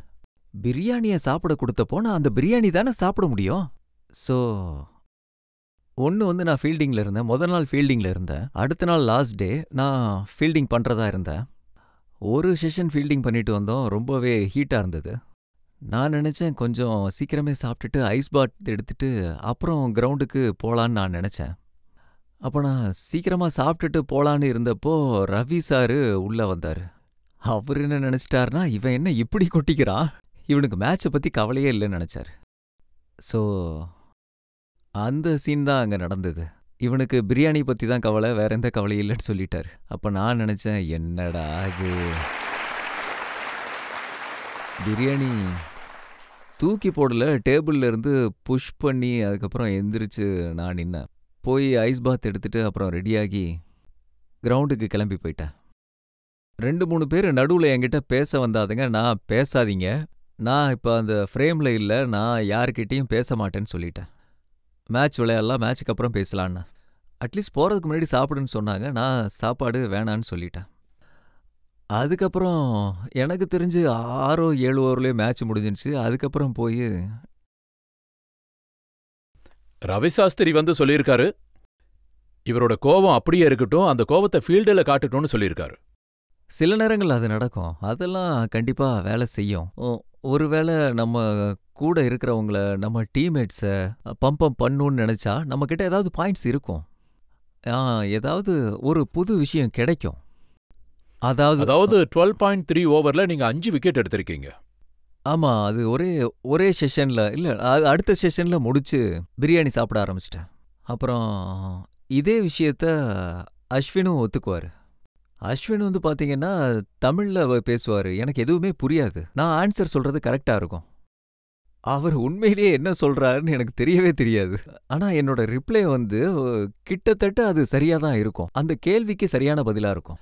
அவர் நினைப்பாரு நான் இப்படியே பேசினாதான் கரெக்டா விக்கெட் விழுதுன்னு நினைப்பாரு. இது உண்மைதானா? ஷமிக்குள்ள ஒரு நெருப்ப மூட்டணும்னா பிரியாணி, மட்டன், சிக்கன் கொடுக்கணும்னு சொல்றாங்க. சார் எனக்கு பிடிக்கும், நான் சாப்பிடுவேன், சாப்பிட்டா எக்ஸ்ட்ரா பவர் கிடைக்கும், வேற என்ன பிரச்சனை? சார் என்னோட கேள்வி என்னன்னா, கிரிக்கெட் டீம்ல யார் உங்களுக்கு ரொம்ப ஃபன்னியா தெரியுவாங்க, கொஞ்சம் சொல்லுங்க சார். சாஹில சொல்லலாம். ஏன்னா அவனோட பாடியை வச்சு பயங்கரமா டெரர் காட்டுவான். இப்போ ஃபார் எக்ஸாம்பிள் சாஹில் என் முன்னாடி இருந்தான்னா, நான் அமைதியா உட்காந்துருந்தா அவன் என் காதுல வந்து சொல்லுவான், அங்க வா, அந்த ரூம்ல போட்டு உன்னை துவைச்சிருவேன். அப்போ உங்களுக்கு என்ன நினைக்க தோணும்? சாஹில் வந்து என்கிட்ட சொன்னா, நான் உங்களை அடிக்க போறேன், அடிச்சுட்டு ஓடி போயிடுவேன், இந்த மாதிரியெல்லாம் பண்ணிட்டு இருந்தா எல்லாத்த விட ஃபன்னியஸ்ட் அவன் தானே. நான் அவனை கலாய்ப்பேன், கொஞ்சம் இறுக்கமா உன் கையை பிடிச்சா உன் கையை உடஞ்சு போயிரும்டா. ஷிகர் தவான் ரொம்ப குறும்பு பண்ணுவாரா? அது அவனோட நேச்சர். ஷேகர் எப்பயும் ஒரு பஞ்சாபி மூட்லேயே இருப்பான், எப்பவும் ஒரு நல்ல மூட்லேயே இருப்பான், பாட்டு பாடுவான், டான்ஸ் ஆடுவான். அந்த மாதிரி இருக்கிறது அவனுக்கு ரொம்ப பிடிச்சிருக்கு. அவன் எப்பயுமே ஒரு டிஃப்ரெண்ட் டைப்பான மூட்ல இருப்பான். சார் நான் ஆரம்பத்திலிருந்தே உங்களை என்னோட ஐடியில நினைக்கிறேன். தேங்க்யூ. நான் உங்ககிட்ட கேட்கறது என்னன்னா, நான் உங்களை என்னோட ஐடியில ஏத்துக்கிட்ட மாதிரி உங்களை பார்த்து நிறைய விஷயங்கள் நாங்கள் கத்துக்கிறோம் பார்த்து. என்னோட கேள்வி என்னன்னா, ஸ்டார்டிங்ல இருந்து உங்களோட ஐடியில நீங்க யாரை பாக்குறீங்க? ஸ்கில் வைஸ் நீங்க பாத்தீங்கன்னா டெல்ஸ்டேன், அவரு என்னோட கேட்டகரியில வருவாரு. அவரு பெரிய ஹைட்டும் கிடையாது, ஃபேஸ் கூட வந்து பாத்தீங்கன்னா ஆல்மோஸ்ட் என்ன மாதிரி தான் இருப்பாரு. அதனால சிமிலாரிட்டி வைஸ் அவர் எனக்கு ரொம்ப பிடிக்கும். அதாவது கத்துக்கிறதுன்னு பாத்தீங்கன்னா வாசிம் அக்ரம்கிட்ட நான் நிறைய கத்துக்கிட்டேன், ஜாகிர் அண்ணன்ட்ட நிறைய கத்துக்கிட்டேன், ஆஷிஷ் நேராயிட்ட நிறைய விஷயம் கத்துக்கிட்டேன். ரோல் மாடல் அப்படிங்கிறது எப்பவும் நம்ம லெவல்ல இருக்கிறவங்களா இருக்கணும். எனக்கு எப்பவும் டெல்ஸ்டேன் தான். இப்ப நம்ம ஒரு பிரேக் எடுத்துக்கலாம். பிரேக் அப்புறம் ஆப்கி அதாலத்துல முகமது ஷமி மீது அடுத்த குற்றச்சாட்டு என்னன்னு பார்க்கலாம்.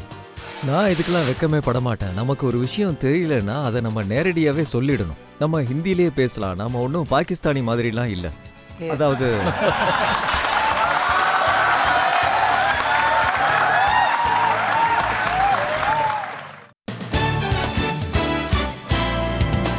Welcome back. ஆப்கி அதாலத்துல இன்னைக்கு நம்மளோட விருந்தாளி super star cricketer Mohammed Shami.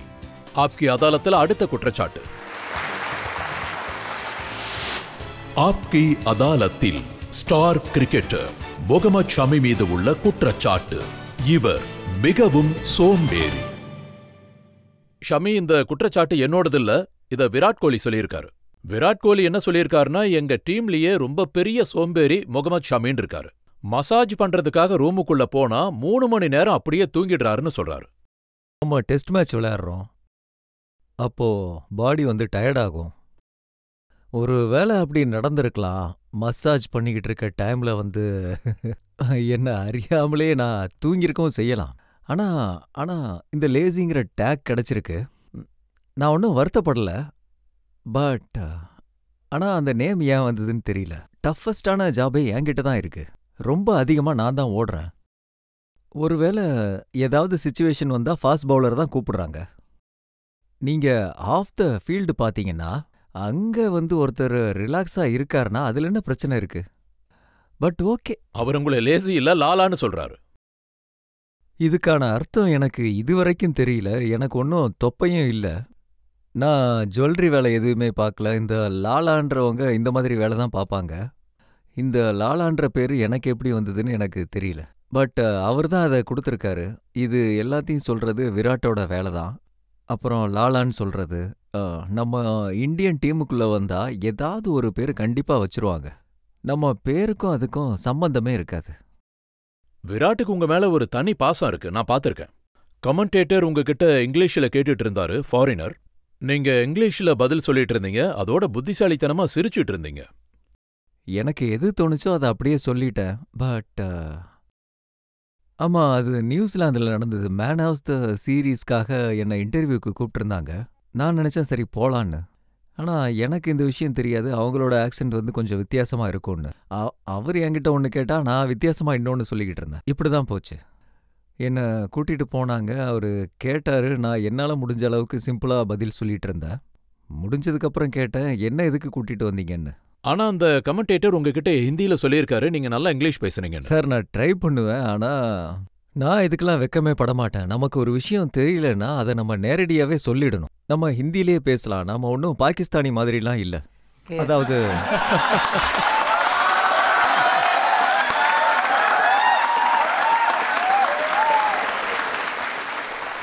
எப்படியோ இங்கிலீஷ் தெரியுதோ இல்லையோ தெரிஞ்சதை நான் பேசுறேன். அதுக்கு மேல என்னால முடியாது. ஆனா அதுதான் ரொம்ப காமெடியா இருக்கு. பாபர் ஆசம் என்ன பேசுறாருன்னே புரியல.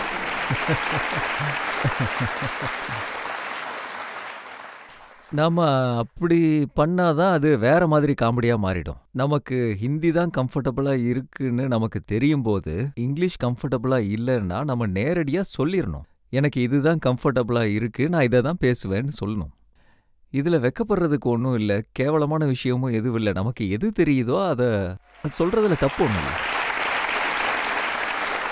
நீங்க டெபியூ பண்ணதுக்கு அப்புறம் முதல் நாள் நீங்க ட்ரெஸ்ஸிங் ரூம்ல இருந்தப்போ உங்களை பேச சொல்லி ஸ்பீச் கொடுக்க சொல்லி கேட்டிருக்காங்க. அது ரொம்ப டேஞ்சரஸான விஷயம். அது என்னன்னா, ஸ்டார்ஸ் எல்லாருமே ஏன் முன்னாடி உக்காந்துருக்காங்க. அதுலயும் யூவி என்ன சேர் மேல உட்கார வச்சுட்டாரு. இங்கிலீஷ் எனக்கு தெரியாது, எல்லாரோட லாங்குவேஜும் எனக்கு புரியாது. அதை விட முக்கியமான விஷயம், நான் அப்படியே சுத்தி பார்த்தா சேர்ல இருக்கிறவங்க எல்லாருமே நான் டிவியில தான் பார்த்தேன். மேட்ச்க்கு முன்னாடி ஒரு மீட்டிங் நடக்கும். அதுல நம்ம ஸ்பீச் கொடுக்கணும். அதுல நம்மளை பத்தி சொல்லணும். எந்திரிச்சு நின்று நான் கேட்டேன், ஹிந்தியில பேசினா ஓகே தானா? அப்போ ஓகேன்னு சொல்லிட்டாங்க. ரொம்ப கஷ்டப்பட்டு ஒரு 4 லைன் பேசினேன். ஏன்னா அவங்களெல்லாம் பார்த்து எனக்கு வார்த்தையே வரல. கஷ்டப்பட்டு என்னை பற்றி நான் இன்ட்ரடக்ஷன் கொடுத்தேன். இங்கே பாருங்க, என்னால் எவ்வளோ முடியுதோ அவ்வளோ விஷயம் உங்ககிட்ட இருந்து கற்றுக்க முயற்சி பண்ணுறேன். மற்றதெல்லாம் அவன் கையில் தான் இருக்கு அப்படின்னு தான் சொன்னேன். வேற எதுவும் என்னால் சொல்ல முடியல. ஆனால் ஒரு மொமெண்ட்ல விராட் விஷயத்துல உங்க விஷயத்துல மக்கள் எப்பவும் ஞாபகப்படுத்தி பார்ப்பாங்க. வேர்ல்ட் கப் ஜெயிச்சப்போ உங்க மதர் வந்தப்போ அவங்க காலில் போய் விழுந்தாரு. விராட் ஆசீர்வாதம் வாங்கினாரு. ஆக்சுவலி நான் ரொம்ப நாளாக மம்மி கிட்ட பேசும்போது நான் விராட்டை பற்றியும் பேசுவேன். அவர் என்னன்னு கேட்பாரு, மம்மின்னு சொல்லுவேன். அவர் சலாம் பண்ணிட்டு கிளம்புவார். சாப்பாடு அனுப்பலையான்னு சொல்லிட்டு கிளம்பிடுவார். அன்னைக்கு ஸ்பீக்கர் ஆன்ல இருந்தது. மம்மி கிட்ட பேசிக்கிட்டே நான் சாப்பிட்டுட்டு இருந்தேன். பையனுக்கு தான் அனுப்புவீங்களா, எங்களுக்கெல்லாம் அனுப்ப மாட்டீங்களான்னு கேட்டேன். அப்படிலாம் பேசுவார். ஆனால் மம்மி ஒரு நாள் அவரை சந்திச்சதில்லை. ஏன்னா என்னோட ஃபேமிலி ரொம்ப ரேராக தான் மேட்ச் பார்க்க வருவாங்க. மேட்ச் பார்க்க வரமாட்டாங்க. எனக்கு தெரிஞ்சு 7-8 வருஷம் கழிச்சு டைம் மேட்ச் பார்க்க வந்தாங்க. வந்து பாருங்கன்னு கெஞ்ச வேண்டியது இருக்கும். அப்படிதான் அவங்க வந்தாங்க. அது சாம்பியன்ஸ் டிராபியில் நடந்தது. மம்மி அங்கே வந்திருந்தாங்க. மம்மி கூப்பிட்டதுனால அவங்க கிரவுண்டுக்கு வந்தாங்க. அம்மா வந்ததும் நான் அம்மா வந்திருக்காங்கன்னு விராட் கிட்ட சொன்னேன். உடனே பார்க்க வந்தாரு. அப்புறம் உங்களோட இன்னொரு ஃப்ரெண்டு இருக்காரு, Ishant Sharma.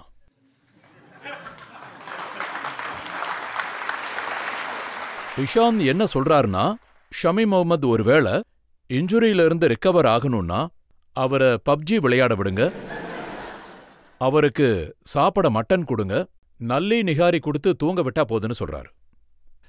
Same department job தான் எங்க 2 பேருக்கும். அப்படி இருந்தும் அவன் இப்படிலாம் பேசுறான். ஆனா எங்களோட பாண்டிங் வந்து பாத்தீங்கன்னா அது வேற லெவல்ல இருக்கும். நான் இஷாந்த், இல்லனா புவனேஸ்வர், உமேஷ், மோஹித், நாங்க எல்லாரும் ஃபாஸ்ட் பவுலர்ஸ் தான். வேற லெவல்ல இருப்போம். பஸ்லயும் பின்னாடி தான் உட்காருவோம். ஆனா முன்னாடி இருக்கிறவங்களுக்கு தைரியமே வராது கோச்சுக்கு பின்னாடி இருந்து பேசுறதுக்கு. நாங்க அவ்வளோ நல்லவங்க நாங்கெல்லாம் உட்காந்து பேசுறப்போ. ஸோ நான் இந்த பாண்டிங்க என்னோட லைஃப்லயே மறக்க முடியாது. நாங்க ஒருத்தர் மேல ஒருத்தர் வச்சிருக்க அன்பு, அப்புறம் சண்டை போடுறது, இதெல்லாம் மறக்கவே முடியாது எப்பயுமே. நீங்க பார்த்தா சண்டை போட்டுக்கிறாங்கன்னு நினைச்சிருவீங்க. அந்த மாதிரி தான் நாங்க ஓப்பனா பேசிப்போம். ஆனா வந்து பாத்தீங்கன்னா அந்த பாண்டிங், அந்த அன்பு நான் ரொம்பவே மிஸ் பண்றேன். இஷாந்தோட ஒரு வீடியோ பார்த்தேன். அதுல நீங்க பேசுற மாதிரி அவரு மிமிக்ரி பண்ணிருக்காரு. நான் உங்க முன்னாடி தான் பேசிட்டு இருக்கேன். எப்படி பேசுறேன்னு பாருங்க. நான் எப்பயுமே இப்படிதான். நான் சேஞ்ச் ஆகவும் விரும்பல. ஆனா அதாவது இஷான் வந்து ரெக்கவரி விஷயத்துல சொல்லியிருக்கிறது சொல்லப்போனா, நீங்க என்ன எதிர்பார்ப்பீங்க? நமக்கு பெஸ்ட் சாப்பாடு வேணும், நல்ல தூக்கம் வேணும் ரெக்கவரி ஆகிறதுக்கு. இந்த கேம் விஷயத்துல ஒவ்வொருத்தருக்கும் ஒன்று பிடிக்கும். அதுல என்ன தப்பு இருக்கு? ஷமி, 2015 வேர்ல்டு கப்ல உங்களுக்கு காயம் பட்டது உண்மையா? இன்ஜுரி இருந்திருக்கு, சீரியஸான இன்ஜுரி இருந்திருக்கு. நீங்க விளையாடி இருக்கவே கூடாது. ஆனா நீங்க இன்ஜெக்ஷன் போட்டுக்கிட்டு விளையாடி இருக்கீங்க. இது வந்து எங்க ஓப்பன் டிஸ்கஷன் அப்புறம் மஹி ப்ரோக்கு முன்னாடி நடந்தது. என்னோட சிச்சுவேஷன் எப்படி இருந்தது, கண்டிஷன் எப்படி இருந்ததுன்னு எல்லாருக்குமே தெரியும். ஆனால் எனக்கு கார்டிலேஜ் ஆப்ரேஷன் நடந்தது. முட்டி எலும்போட ஜாயிண்ட் இருக்குல்ல, அதில் ஒரு கிராக் வந்துருச்சு. ஸோ நான் வந்து டெஸ்ட் சீரீஸ் முடிஞ்சதுக்கப்புறம் திரும்பி வரதா இருந்தேன். 4.5 மாதம் ஆஸ்திரேலியாவில் இருந்தோம். அப்போது ஓப்பன்லி டிஸ்கஷன் நடந்தது. இஷாந்துக்கு அடிபட்டிருக்கு, அதனால மேட்ச் விளையாட முடியாது. அப்போது யாரோ ஒருத்தர் இருந்து தான் ஆகணும்னு சொன்னாங்க. அப்போ நான் டாக்டர்கிட்ட என்ன கேட்டேன்னா, என்னால் விளையாட முடியும், ஆனால் நடுவில் இந்த முட்டி ஒன்றும் பழி வாங்கிறாதேன்னு கேட்டேன். அதாவது நான் எப்போ கேம் விளையாண்டாலும் நான் கேமை விட்டுட்டு நடுவில் வெளியே போகக்கூடாதுன்னு, ஏன் இடத்த யாரும் நிரப்ப முடியாமல் மேட்சை தோத்துறக்கூடாது, அதுதான் என்னோட நினப்பாகவும் இருக்கும். ஸோ இந்த விஷயத்தை ஓப்பனாக பேசியிருந்தோம். டாக்டரும் எனக்கு கான்ஃபிடென்ட் கொடுத்தாரு. அதாவது இந்த முட்டி உங்களை நடுவில் கைவிடாது. ஏதோ சொல்லுவாங்க, சில டைமில் 19-20 விஷயங்கள் கெட்டு போயிடும். சில நேரங்களில் அது 19-20லேயே இருக்கும், 22-24க்கெலாம் போகாதுன்னு சொன்னார். அப்போ சரி, நான் பெயின் கில்லர் எடுத்துகிட்டு விளையாடுறேன்னு சொன்னேன். ஆனால் அந்த மேட்சுக்கு முன்னாடி, ப்ராக்டிஸ் மேட்சுக்கு முன்னாடி சிச்சுவேஷன் ரொம்ப கெட்டு போயிடுச்சு. நாங்கள் பின்னாடி பார்த்தா வேர்ல்டு கப் மாதிரி அந்த டைமு பின்னாடி யாரையுமே காணோம். எங்களுக்கு எந்த ஒரு ஆப்ஷனுமே இல்லை. 4 மாதமாக விளையாண்டுட்டு இருக்கவங்களுக்கு கிரவுண்டு கண்டிஷன் தெரியும். அதில் ஒருத்தன் போயிட்டான், இன்னொருத்தன் காயப்பட்டிருக்கான். ஸோ நான் அந்த 7 மேட்ச்லேயும் மெடிசன் எடுத்துக்கிட்டு, அதோட அந்த பெயினில் தான் 2015 வேர்ல்டு கப் விளையாண்டேன். அதாவது என்னோட தொட சைஸ் தான் என்னோட முட்டி சைஸ் இருக்கும், ரெண்டும் ஒரே மாதிரி இருக்கும். லைக் கிட்டத்தட்ட 50 ml ஃப்ளூயிட் வரும் ஒரு மேட்ச்லேயும். அப்போ நான் மேட்ச் விளையாடிட்டு பஸ்ஸு நேராக ஹோட்டலுக்கு போகும். நான் காரில் நேராக ஹாஸ்பிட்டல் போயிடுவேன். இன்ஜெக்ஷனை போட்டுக்கிட்டு நேராக ஹோட்டலுக்கு வந்து 3 நாள் ரெஸ்ட் எடுப்பேன். 4வது நாள் கிரவுண்டுக்கு போய் 5வது நாள் மேட்ச் விளையாண்டேன். இதுதான் என்னோட ஃபுல் ஷெடியூலாக இருந்தது. இதே நிலைமை தான் அடுத்த வேர்ல்டு கப்லையும் நடந்தது. சார், ஏற்கனவே நான் இந்த விஷயத்தில் ரொம்ப கவலையாக இருந்தேன். 4 mm பீஸ் உடஞ்சி வெளியே வந்துருச்சு. மசிலில் எங்கே மாட்டிக்கிட்டு இருந்ததுன்னே தெரியல. அதை சரி பண்ணிட்டு பெட்டராகிட்டு இருந்தேன். அதுக்குள்ளே அடுத்த வேர்ல்டு கப்பு மறுபடியும் ஆரம்பிச்சிருச்சு. பட் 2023 வேர்ல்டு கப்பில் அந்த கடவுளோட தயவுன்னு தான் சொல்லணும். ஒருத்தர் வந்து மனசார அவர் ப்ரொஃபஷனில் இப்படி தான் இருக்கணும்னு நினைக்கும்போது நான் என்ன நினச்சேன்னா, பால் நான் சொல்கிறத கேட்கணும். இல்லைன்னா என் ஸ்டைலில் அந்த பால் வேலை செய்யணும். அந்த வேர்ல்டு கப்பில் நான் எப்படி நினச்சனோ அதே மாதிரி தான் பால் போனது. அது ஒருவேளை நான் யோசிச்சேன்னா கம்ப்ளீட் ஃப்ளாட் விக்கெட்டில் பால் அசையவே கூடாது. அதே மாதிரி இன்னொரு இடத்துல அந்த பால் அசையணும், அந்த பால் உள்ளே போகணும், வெளியே வரணும், எப்படி நினச்சனோ அதே மாதிரி இருந்தது. நான் எப்படிலாம் நடக்கணும்னு நினச்சனோ அதே மாதிரி நடந்துகிட்டு இருந்தது. ஆனால் அப்பவும் சேம் சிச்சுவேஷன். டே 1லேருந்து பெயின்லேயே விளையாடுறது, நம்னஸ் இன்ஜெக்ஷன் போடுறது. அதாவது எல்லாருக்கும் வேர்ல்டு கப்புன்றது ஒரு கனவு. அதில் கலந்துக்கிறது பெரிய பாக்கியசாலின்னு நினைப்பாங்க. நம்ம கண்ட்ரிக்காக வேர்ல்டு கப் விளையாடுறது எனக்கு அந்த பாக்கியம் கிடைச்சிது. பட் என்னோட ட்ரீம் என்னன்னா, நம்ம நாட்டுக்காக நான் ஒரு சின்ன கான்ட்ரிபியூஷனாவது பண்ணணும். இல்லைன்னா வேர்ல்டு கப் விளையாடுறது அப்படி ஒரு ஃபீலிங்கை என்னால் நடுவில் விட்டு கொடுக்க முடியாது. எனக்கு தெரியும் கண்டிப்பாக ஏதாவது ஒரு விதத்தில், அதாவது வேர்ல்டு கப் மாதிரி ஒரு விஷயத்த கண்டிப்பாக நம்ம விட்டு கொடுக்கக்கூடாது. அதுதான் நமக்கு கிடைக்கிற பெஸ்ட் ஃபீலிங். இதெல்லாம் நம்ம அப்புறம் பார்த்துக்கலான்னு நினச்சேன். ஆனால் என்ன பண்ணுறது? ஒருவேளை வலியில பெயின்ல இன்ஜெக்ஷன் போட்டு இவ்வளோ டேஞ்சரஸ் போலிங் பண்ணும்போது நல்லா இருந்தா எப்படி பண்ணுவீங்க? சார், இப்போ இருக்கிற மெச்சூரிட்டி லெவல் எனக்கு அந்த டைமில் இருந்திருந்ததுன்னா விட்டு கொடுத்துருக்க மாட்டேன். அப்போ என்ன நடந்திருக்கும்னு எனக்கும் தெரியாது. இப்போ விட அதிகமாக அப்போ தான் நான் வேகமாக இருந்தேன் இந்தியாவுக்காக விளையாடும்போது. அப்போ ஸ்பீட் ரொம்ப அதிகமா இருந்திருக்கு. பட் ஸ்கில்லு கிடையாது. அந்த அவேர்னஸ் இல்லை, அந்த ஸ்மார்ட்னஸ் இல்லை. பால் அதை எப்படி காமிக்கிறதுன்னு திரும்பவும் அதே விஷயத்தில் தான் வந்து நிற்பேன். திரும்பவும் எங்கள் ஊருக்கு போயிடுறது. ஏன்னா அந்த மாதிரி ஸ்கில்ஸ் சொல்லிக் கொடுக்க யாருமே இல்லை. எங்கள் ஊரில் அந்த மாதிரி விஷயங்கள் சொல்லிக் கொடுக்க யாருமே இல்லை. ஸ்கில்லை பியூர் பண்ணுற மாதிரி ஈவன் கோச்சஸ் கூட இல்லை. ஸோ எல்லாமே பார்த்து பார்த்து கற்றுக்க வேண்டியதாக இருந்தது. நீங்க எங்க கத்துக்கிறீங்க? வசீம் அக்ரம் உங்களுக்கு சொல்லியிருக்காரு, உங்க ரன் அப் ஷார்ட் பண்ணிக்கங்க, நீங்க ரொம்ப ஹைட் இல்லை, அப்புறம் கஷ்டப்படுவீங்கன்னு சொல்லியிருக்காரு. அவர் சொன்னதையெல்லாம் நீங்க கேட்டீங்களா? அதாவது நான் அவர்கிட்ட கேட்டேன், நீங்கள் இவ்வளோ ஷார்ட் ரன் அப்பெல்லாம் எப்படி பண்ணுறீங்கன்னு. சொல்லப்போனால் ஒரு லெவலுக்கு அப்புறம் நாம் ஷார்ட்டை பண்ணணும்னு சொன்னார். எனக்கு அந்த லாஜிக் புரியவே இல்லை. ஒருவேளை அப்படி இருக்க வாய்ப்பு இருக்குது. ஒருவேளை அது அவருக்கு ஒர்க் அவுட் ஆகிருக்கலாம், அவரோட ஸ்கில்லுக்கு அது சூட் ஆகிருக்கலாம். பட் என்னோட ரன்னப் வந்து ஆரம்பத்துலேயும் ஷார்ட்டாக இருந்ததில்ல, இப்போவும் ஷார்ட் ஆகலை.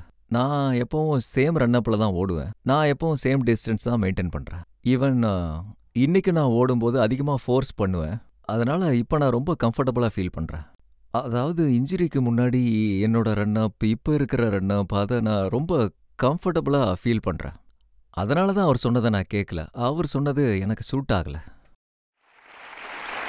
நீங்க வந்து டாக்டர் சொன்னதையும் கேட்கல. டாக்டர் வந்து ஆபரேஷனுக்கு அப்புறம் போலிங் மட்டும் இல்ல, நடக்கிறதே கஷ்டம்னு சொல்லியிருந்தாரு. ஆமாம், அது இந்த கால் விஷயத்தில் நடந்தது 2023 வேர்ல்டு கப்புக்கு அப்புறம். நான் அங்கே ரொம்ப ஆசையாக போனேன். இது உள்ளே உடஞ்சிருக்க கூடாதுன்னு நினச்சேன். ஆனால் உடஞ்சதோட லெகமெண்ட்டும் டேர் ஆயிடுச்சு. ஸோ அவர் ஒன்று சொன்னார், ஆப்ரேஷன் பண்ணுறதுக்கு முன்னாடி இன்ஜெக்ட் பண்ணி பார்க்கலான்னாரு. இன்ஜெக்ஷன்லேயே கிளியர் ஆயிடுச்சுன்னா ஓகே. சில நேரங்களில் என்ன ஆகும்னா மசில்ஸ்லாம் இப்படி ஒன்றாயிரும். அந்த இன்ஜெக்ஷன் போடுறதுனால அது ஓப்பன் அப் ஆகும். அதுவும் நடக்கலை. அதனால் ஆப்ரேஷன் பண்ணியே ஆகணும்னு சொன்னார். ஏன்னா என்னாலே முடியல, அதுக்கு மேலே அந்த வலி என்னால் தாங்க முடியல. காலையில் நான் எந்திரிக்கும் போது இங்கே பக்கத்தில் இருக்கிற பாத்ரூமுக்கு கூட போக முடியலன்னா என்ன பண்ண முடியும்?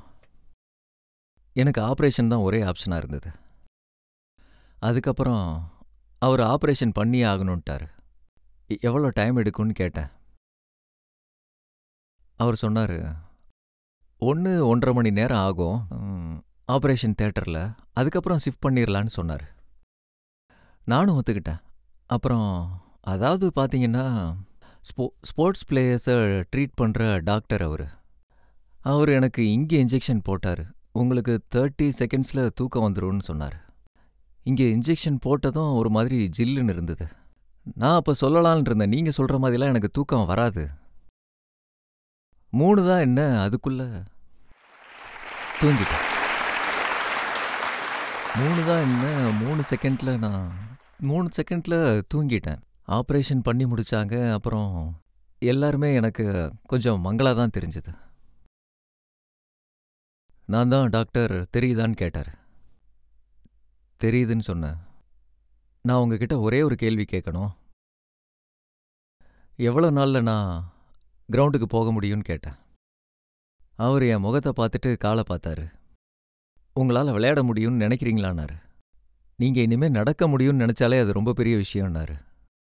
உனக்கு தானே ஆப்ரேஷன் நடந்திருக்கு, வேற யாருக்கும் நடக்கலையே அப்படின்னாரு. நான் சொன்னேன் நான் விளையாடுவேன்னு. அவர் சொன்னார், இது வரைக்கும் இந்த ஆப்ரேஷன் பண்ணிட்டு யாரும் விளையாண்டதில்லைன்னு சொன்னார். கிரவுண்டில் இறங்கினவங்க ரொம்ப குறைவான ஆளுங்கன்னாரு.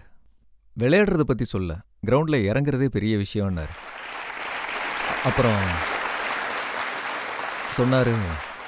அவர் சொன்னார், ஒரு வேளை கிரவுண்டில் இறங்கி விளையாண்டு இந்த இன்ஜுரி சரியானதுக்கப்புறம் நான் இந்தியாவுக்கு திரும்ப வருவேன்னார். நான் மேட்ச் விளையாண்ட அவர் என்னை பார்க்க வந்தார். பட் நமக்கு அந்த கான்ஃபிடென்ஸ் இருந்தா, நமக்கு அந்த கட்ஸ் இருந்தா, நம்ம கோடிக்கணக்கான மக்களோட அன்பும் ஆசீர்வாதமும் உங்க கூட இருக்கு சார். அது ரொம்ப பெரிய விஷயம். எனக்கு மட்டும் இல்லை, வேற யாருக்கா இருந்தாலும், இந்த மாதிரி எந்த ஒரு ப்ரொஃபஷனில் இருந்தாலும், நம்ம நாட்டுக்காக ஏதாவது பண்ணுறதா இருந்தால் மொதல் விஷயம் நம்ம க்ரௌடோட சப்போர்ட் எப்பயுமே இருக்கும். அதுதான் நம்ம அதிக அளவு பம்ப் அப் பண்ணும். அதுதான் எப்பயுமே இருக்கும். நீங்க கேளுங்க. எங்க எல்லாருக்குமே தெரியும், ரொம்ப நாளாவே நீங்க உங்க இன்ஜுரியிலேருந்து ரெக்கவரி ஆயிட்டு வரீங்க. என்னோட கேள்வி என்னன்னா, நீங்க மறுபடியும் விளையாடுறதுக்கு தயார் ஆயிட்டீங்களா இல்லையா? நான் தான் திலீப் டிராஃபி விளையாண்டுட்டு வந்துட்டேனே, வேற என்னப்பா வேணும்?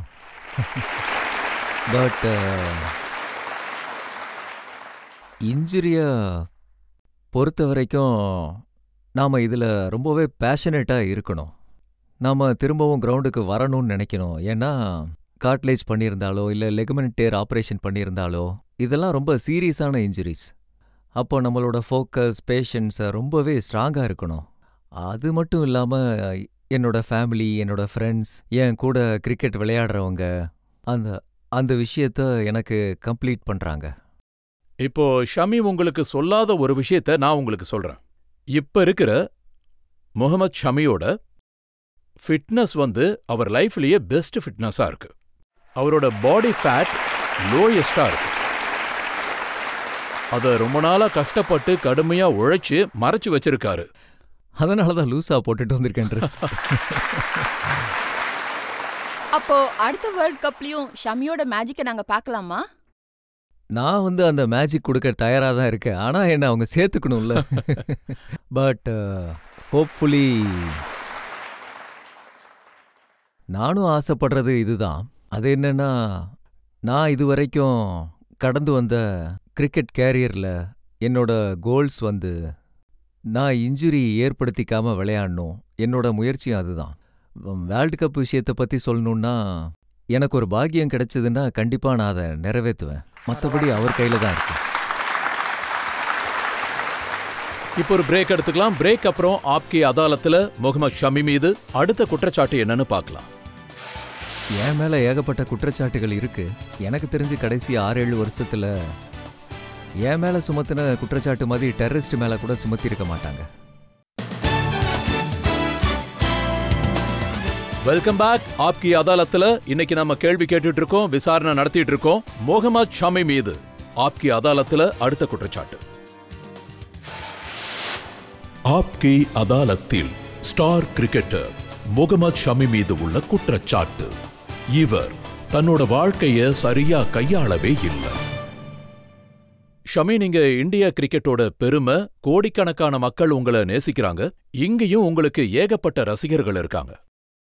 ஆனா உங்க கரியரோட உச்சத்துல 2018 நீங்க கோச் ரவி சாஸ்திரி கிட்ட போய் நான் கிரிக்கெட்டை விட நினைக்கிறேன்னு சொல்லியிருக்கீங்க. பெங்களூர் NCAல நடந்தது. அந்த டைம்ல 2015 எனக்கு இன்ஜுரி ஆயிருந்தது. அதுக்கப்புறம் கொஞ்சம் அப் அண்ட் டவுன் இஷ்யூலாம் இருந்தது. என்னோட சிச்சுவேஷன் எப்படி இருந்ததுன்னா, 2 கிலோமீட்டர் கூட என்னால் ஓட முடியாது.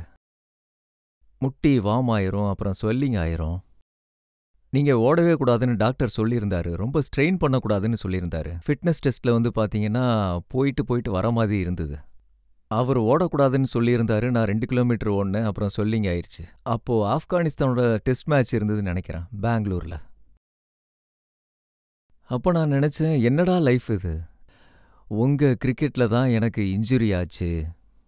உங்க டாக்டர்ஸ் கிட்ட தான் நான் ட்ரீட்மெண்ட் எடுத்துக்கிறேன். நீங்க என்ன பால் போட சொல்லுங்க. எவ்வளோ பால் போடணுமோ நான் போடுறேன். எதுவா இருந்தாலும் இப்ப இந்த டெஸ்ட் என் முட்டிக்கு எதுவுமே ஆகல. அதனால ஒரு நாள் மேட்சுக்கு முன்னாடியே நான் சொல்லிட்டேன். டாக்டர் வேண்டான்னு சொல்லியிருக்காரு, என்னால ஆட முடியாது. நீங்க எனக்கு வேற டெஸ்ட் மேட்ச் கொடுங்கன்னு சொன்னேன். அதுக்கு அவங்க இப்ப யோயோ ஆப்ஷன் மட்டும்தான் இருக்கு, இதை செஞ்சுதான் ஆகணும். அப்ப நான் கிரிக்கெட்டை விட்டுறேன்னு சொன்னேன். அப்ப நான் அந்த வார்த்தையை அவர்கிட்ட கோவமா சொன்னேன்.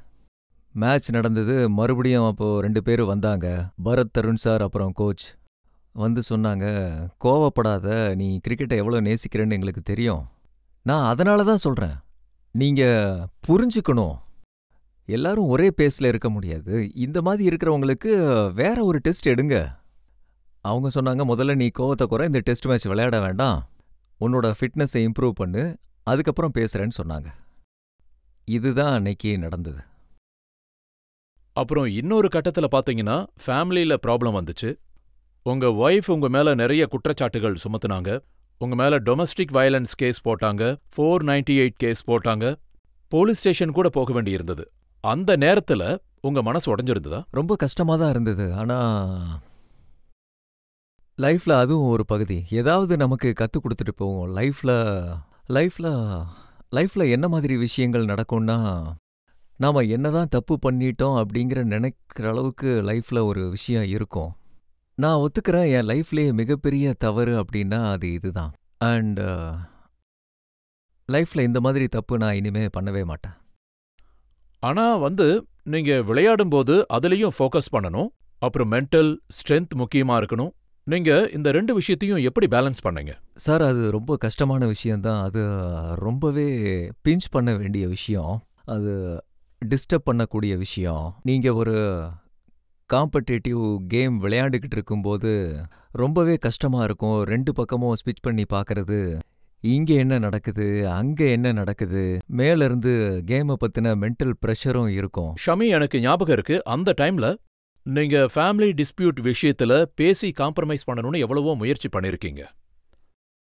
நான் ட்ரை பண்ணேன். ஆனா வீட்ல சண்டை சச்சரவு நடக்கும்னு யாருமே நினைக்கவும் மாட்டாங்க. அதுலேயும் குறிப்பா நாம நாட்டுக்காக சர்வீஸ் பண்ணும்போது அன்வான்ட் ஸ்ட்ரெஸ் எல்லாம் எடுத்துக்க கூடாது. நான் முயற்சி கண்டிப்பா பண்ணினேன். அதுக்கப்புறம் எல்லாம் அவங்க கையில தான் இருக்கு. அவங்களுக்கு எது பிடிக்கும், பிடிக்காது, விருப்பம் இல்லைன்னா என்ன பண்ண முடியும்? நம்ம பொறுமையா தான் இருக்கணும். ஏன்னா இது சோஷியல் மீடியா காலம், பப்ளிக் டொமைன்ல எல்லா விஷயமும் வெளியே வந்துருது. ரொம்ப மோசமா பேசுவாங்க, தப்பான கட்டுக்கதைகள் எல்லாம் வெளியே வரும். சார், மோசமான விஷயங்களை பேசுறாங்க. இப்பெல்லாம் நடக்காத விஷயங்களை தான் நடந்த மாதிரி சொல்றாங்க. அதை பார்க்க தான் எனக்கு ரொம்ப பயமா இருக்கு. நடக்காததை இருக்கிற மாதிரி காட்டுறது. இன்னைக்கு நான் ஒரு ஃபோட்டோ பார்த்தேன். நான் அங்கே எப்போ போனேன்னு எனக்கே தெரியல. ஸோ இந்த மாதிரி விஷயங்கள்லாம் வருது. அதாவது பார்த்தீங்கன்னா, என் மேலே சுமத்தப்பட்ட குற்றச்சாட்டுகள் பார்த்தீங்கன்னா, கடந்த 6-7 வருஷத்தில் ஒரு டெரரிஸ்ட் மேலே கூட இந்த அளவுக்கு குற்றச்சாட்டு அவங்க சுமத்தியிருக்க மாட்டாங்க. ஸோ இதில் நம்ம எதுவும் பண்ண முடியாது. ஆனா இதுல நல்ல விஷயம் என்னன்னா, உங்களை பத்தி தெரிஞ்சவங்க, புரிஞ்சுக்கிட்டவங்க, உங்க கூட விளையாடுறவங்க, கபில் தேவ், மகேந்திர சிங் தோனி, விராட் கோலி எல்லாரும் பப்ளிக்கா சொன்னாங்க ஷமிய பத்தி. இந்த மாதிரி எதுவும் டொமஸ்டிக் வயலன்ஸ் ஆகட்டும், துன்புறுத்துறதாகட்டும் நடந்திருக்காதுன்னு சொன்னாங்க. சார், எங்கள் வீட்டில் முக்கியமாக பெண் குழந்தை பிறந்தா, பசங்களை விட பெண் குழந்தைகள் பிறந்தா குடும்பமாக சேர்ந்து அதை பெரிய விழாவாக கொண்டாடுவாங்க. ஸோ எனக்கு தெரிஞ்ச வரைக்கும் எங்கள் வீட்டில் ஆண் குழந்தைகளும் பிறந்திருக்காங்க. ஆனால் பெண் குழந்தைகள் பிறந்தா எங்கள் வீட்டில் ஸ்பெஷலாக அதை கொண்டாடுவாங்க. எங்கள் வீட்டில் இது வரைக்கும் அது மாதிரி எதுவுமே நடந்ததில்லை. பெண்களை இழிவுபடுத்துகிற மாதிரி எங்கள் அப்பாவாக இருக்கட்டும், இல்லை எங்கள் தாத்தாவாக இருக்கட்டும், வீட்டில் யாரையும் திட்டவும் மாட்டாங்க. இந்த கலகம் ஊட்டுறது இதெல்லாம் எங்கள் வீட்டில் எப்பயுமே நடக்காது. சரி, இது விதியாக ஏற்றுக்க வேண்டிதான், என்ன நடந்தாலும் நடக்கட்டும் அப்படின்ற மனநிலையில் தான் நான் இப்போ இருக்கேன் சார்.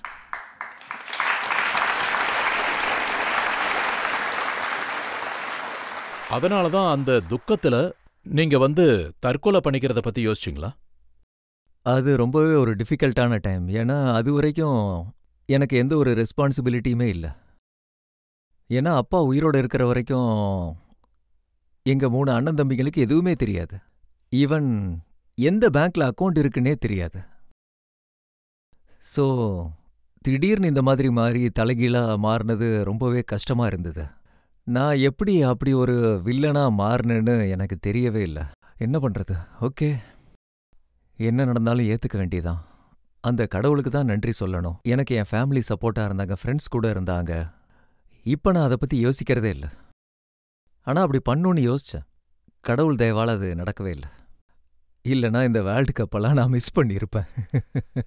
ஃபேமிலியில இருந்தவங்க சொன்னாங்க, எங்களுக்கு ஷமிய தெரிஞ்ச வரைக்கும் அவன் என்ன யோசிக்கிறானோ அதை பண்ணி காட்டுவான், அதனாலதான் பயந்துட்டு இருந்தோம்னாங்க. அது உண்மைதான். அதாவது நான் பிடிவாதம் பிடிச்சிட்டேன்னா நான் அதிலிருந்து பின்வாங்க மாட்டேன். நான் அதை பண்ணியே ஆகணும். கேம் விஷயத்துல கூட நான் அது மாதிரி தான். அதை பண்ணியே ஆகணும். நான் அதை பண்ணணும்னு நினச்சிட்டேன்னா அதை கண்டிப்பா பண்ணியே தீருவேன். ஏன்னா என்னோட பிடிவாதம் அப்படிதான் இருக்கும். பட் யாரையும் ஹார்ம் பண்ண மாட்டேன். நான் எப்பவும் பண்ண முயற்சி என்னன்னா, சில சமயம் ஒருவேளை எனக்கு எப்பயாவது கோபம் வந்ததுன்னா நான் தனியா எங்கேயாவது போயிடுவேன்.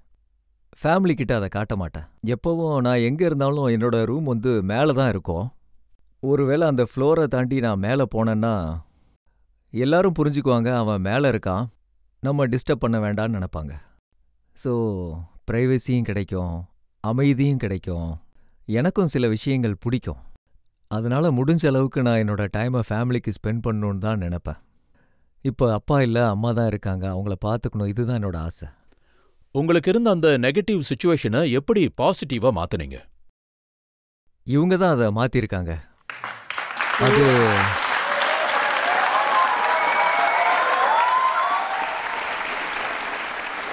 ஏன்னா என் மைண்ட்ல அப்படி ஒரு தாட் வந்தப்போ என்னோட லைஃப் இதோட முடிய போகுதுன்னு நினைச்சேன். அப்ப இன்னொரு தாட்டு எனக்கு வந்தது.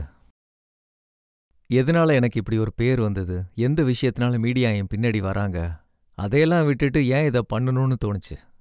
அந்த தாட்ல மக்கள் அன்பு இதெல்லாம் ஞாபகத்துக்கு வந்தது. சரி, இதெல்லாம் மறந்துட்டு கேமை மட்டும் விளையாடுவோம்னு நினைச்சேன். நான் அந்த எல்லா விஷயங்களையும் ஸ்டடி பண்ண அதுல ஒரு பேட்டர்னை பார்த்தேன். நீங்க எப்பெல்லாம் சக்சஸ்ஃபுல் ஆவீங்களோ, நல்லா பர்ஃபார்ம் பண்ண ஆரம்பிக்கும் போது அந்த டைம்ல தான் ஃபேஸ்புக்லயோ ட்விட்டர்லயோ உங்களை காயப்படுத்துற மாதிரி ஏதாவது ஒரு விஷயம் வந்து. என்ன பண்றது, வயிற்றுச்சல்ல அப்படிதான் பண்ணுவாங்க. எனக்கு எப்பவும் அது நடந்திருக்கு. எனக்கு இப்பவும் அது பழகி போச்சு. இப்போ நிறைய பேர் சொல்றாங்க என்னோட பிஹேவியரே மாறிடுச்சுன்னு. இப்போ நான் பழகிட்டேன்.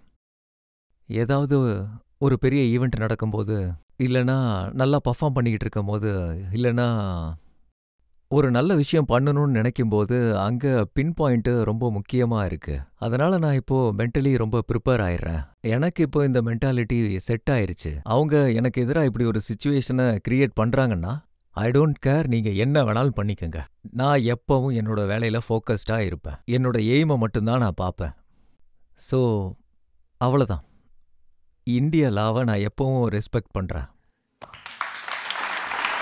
அதாவது 2023ல உங்க பர்ஃபார்மன்ஸை பத்தி சொல்லிட்டு இருந்தீங்க. நீங்க நினைக்கிற மாதிரியே பால் விழுந்தது, நீங்க நினைக்கிற மாதிரியே விக்கெட் விழுந்தது, மொத்த உலகமும் முகமது ஷமியை பார்த்துட்டு இருந்தது. எனக்கு தெரிஞ்சு அது ஒரு பீக் தான்.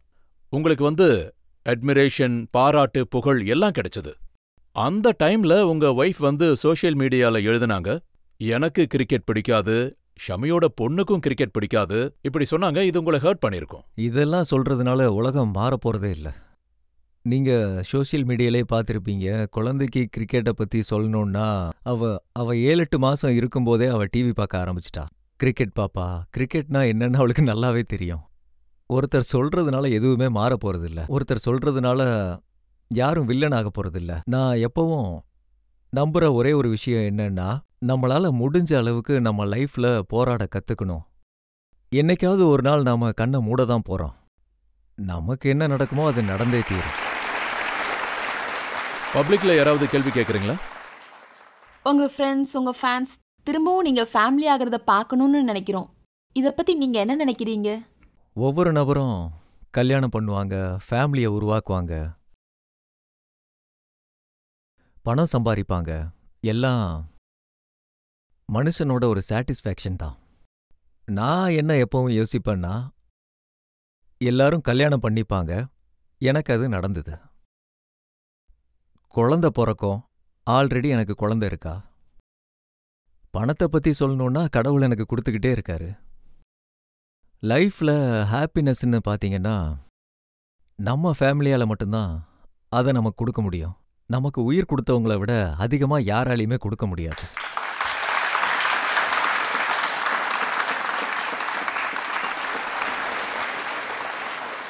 ஷமி, உங்க பர்சனல் லைஃபோட விஷயத்த ரொம்பவே டிக்னிட்டியா ஹேண்டில் பண்ணிருக்கீங்க. உங்களோட கிரிக்கெட் ஃப்ரெண்ட்ஸ் எல்லாருமே உங்களுக்கு துணையா நின்னாங்க.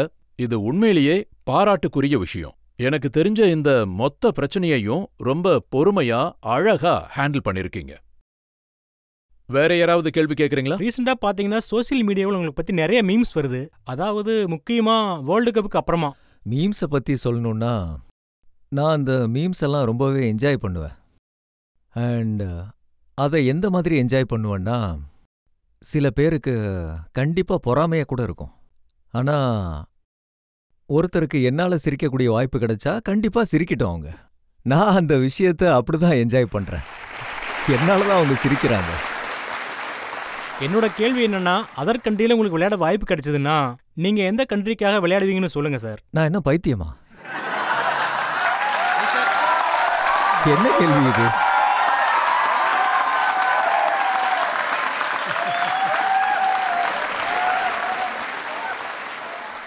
நீங்க நம்பர் 1 டீம் தான்.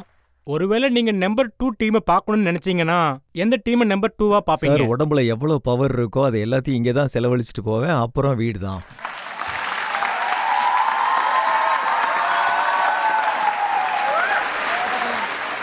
விளையாட்டை விடுறத பத்தியோ ரிட்டையர்மெண்ட்டை பத்தியோ யாருக்கிட்டையாவது நீங்க டிஸ்கஸ் பண்ணிருக்கீங்களா?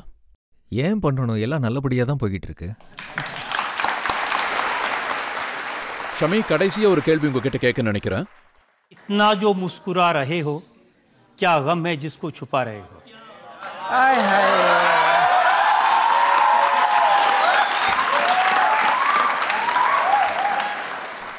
அந்த கவலை கண்டிப்பா உங்களுக்கு கூட பிடிக்கும். ஒரே ஒரு தடவை கண்டிப்பா வேர்ல்டு கப் ஜெயிக்கணும். அதுதான் என்னோட கவலை.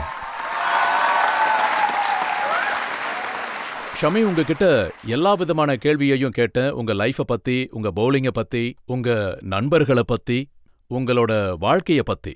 நீங்க எந்த கேள்வியையும் மறுக்காம, எந்த ஒரு பவுன்ஸரும் அடிக்காம எல்லா கேள்விக்கும் நேரடியா பதில் சொன்னீங்க. நாம இப்போ ஒரு பிரேக் எடுத்துக்கலாம். பிரேக் அப்புறம் ஆப்கி அதாலத்துல இன்றைய ஜட்ஜ், ரிட்டையர் அம்பையர் அனில் சௌத்ரியோட இறுதி தீர்ப்பு என்னன்னு கேட்போம்.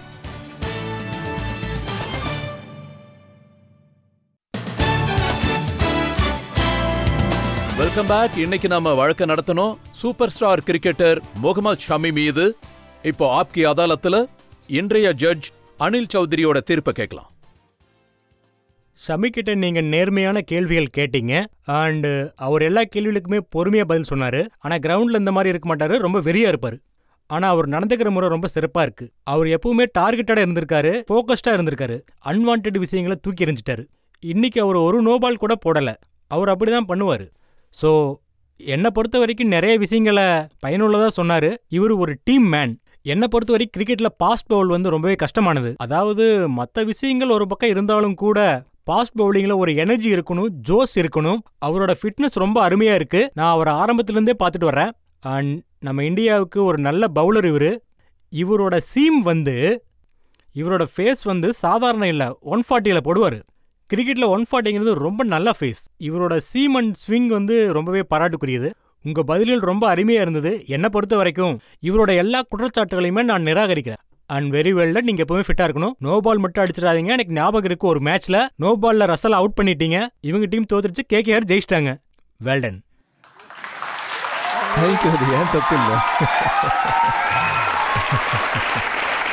அவர் ஏதோ சொல்ல விரும்புறாரு, கேளுங்க. ஒரு நிமிஷம் நினைக்கிறேன். டிஆர்எஸ் அது என்னோட நோபால் கிடையாது. அது ஃபீல்டிங்கோட நோபால். எனக்கு ஞாபகம் இருக்கு. என்னோட பால் நோபால் கிடையாது. இது வரைக்கும் 1-2 தான் நோபால் போட்டிருக்கேன். அஸ்வின் கேப்டனா இருக்கும்போது அவரோட சர்க்கிள்ல ஒரு நம்பரை கம்மியா எடுத்தாங்க. அது நான் போட்ட நோபால் இல்ல, அதை நான் ஒத்துக்கவே மாட்டேன்.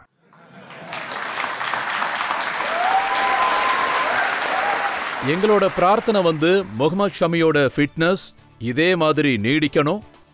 அவர் முழு எனர்ஜியோட விளையாடணும். இந்த நாட்டுக்கு பெருமை சேர்க்கணும், இன்னொரு முறை மறுபடியும் வேர்ல்டு கப்பை ஜெயிச்சு அவருடைய ஆசை நிறைவேறணும். இந்த நம்பிக்கையோட இந்த ஷோவை இதோட முடிச்சுக்கலாம். அடுத்த வாரம் நான் உங்களை இன்னொரு புது விருந்தாளியோட சந்திக்கிறேன். அது வரைக்கும் நன்றி, வணக்கம்.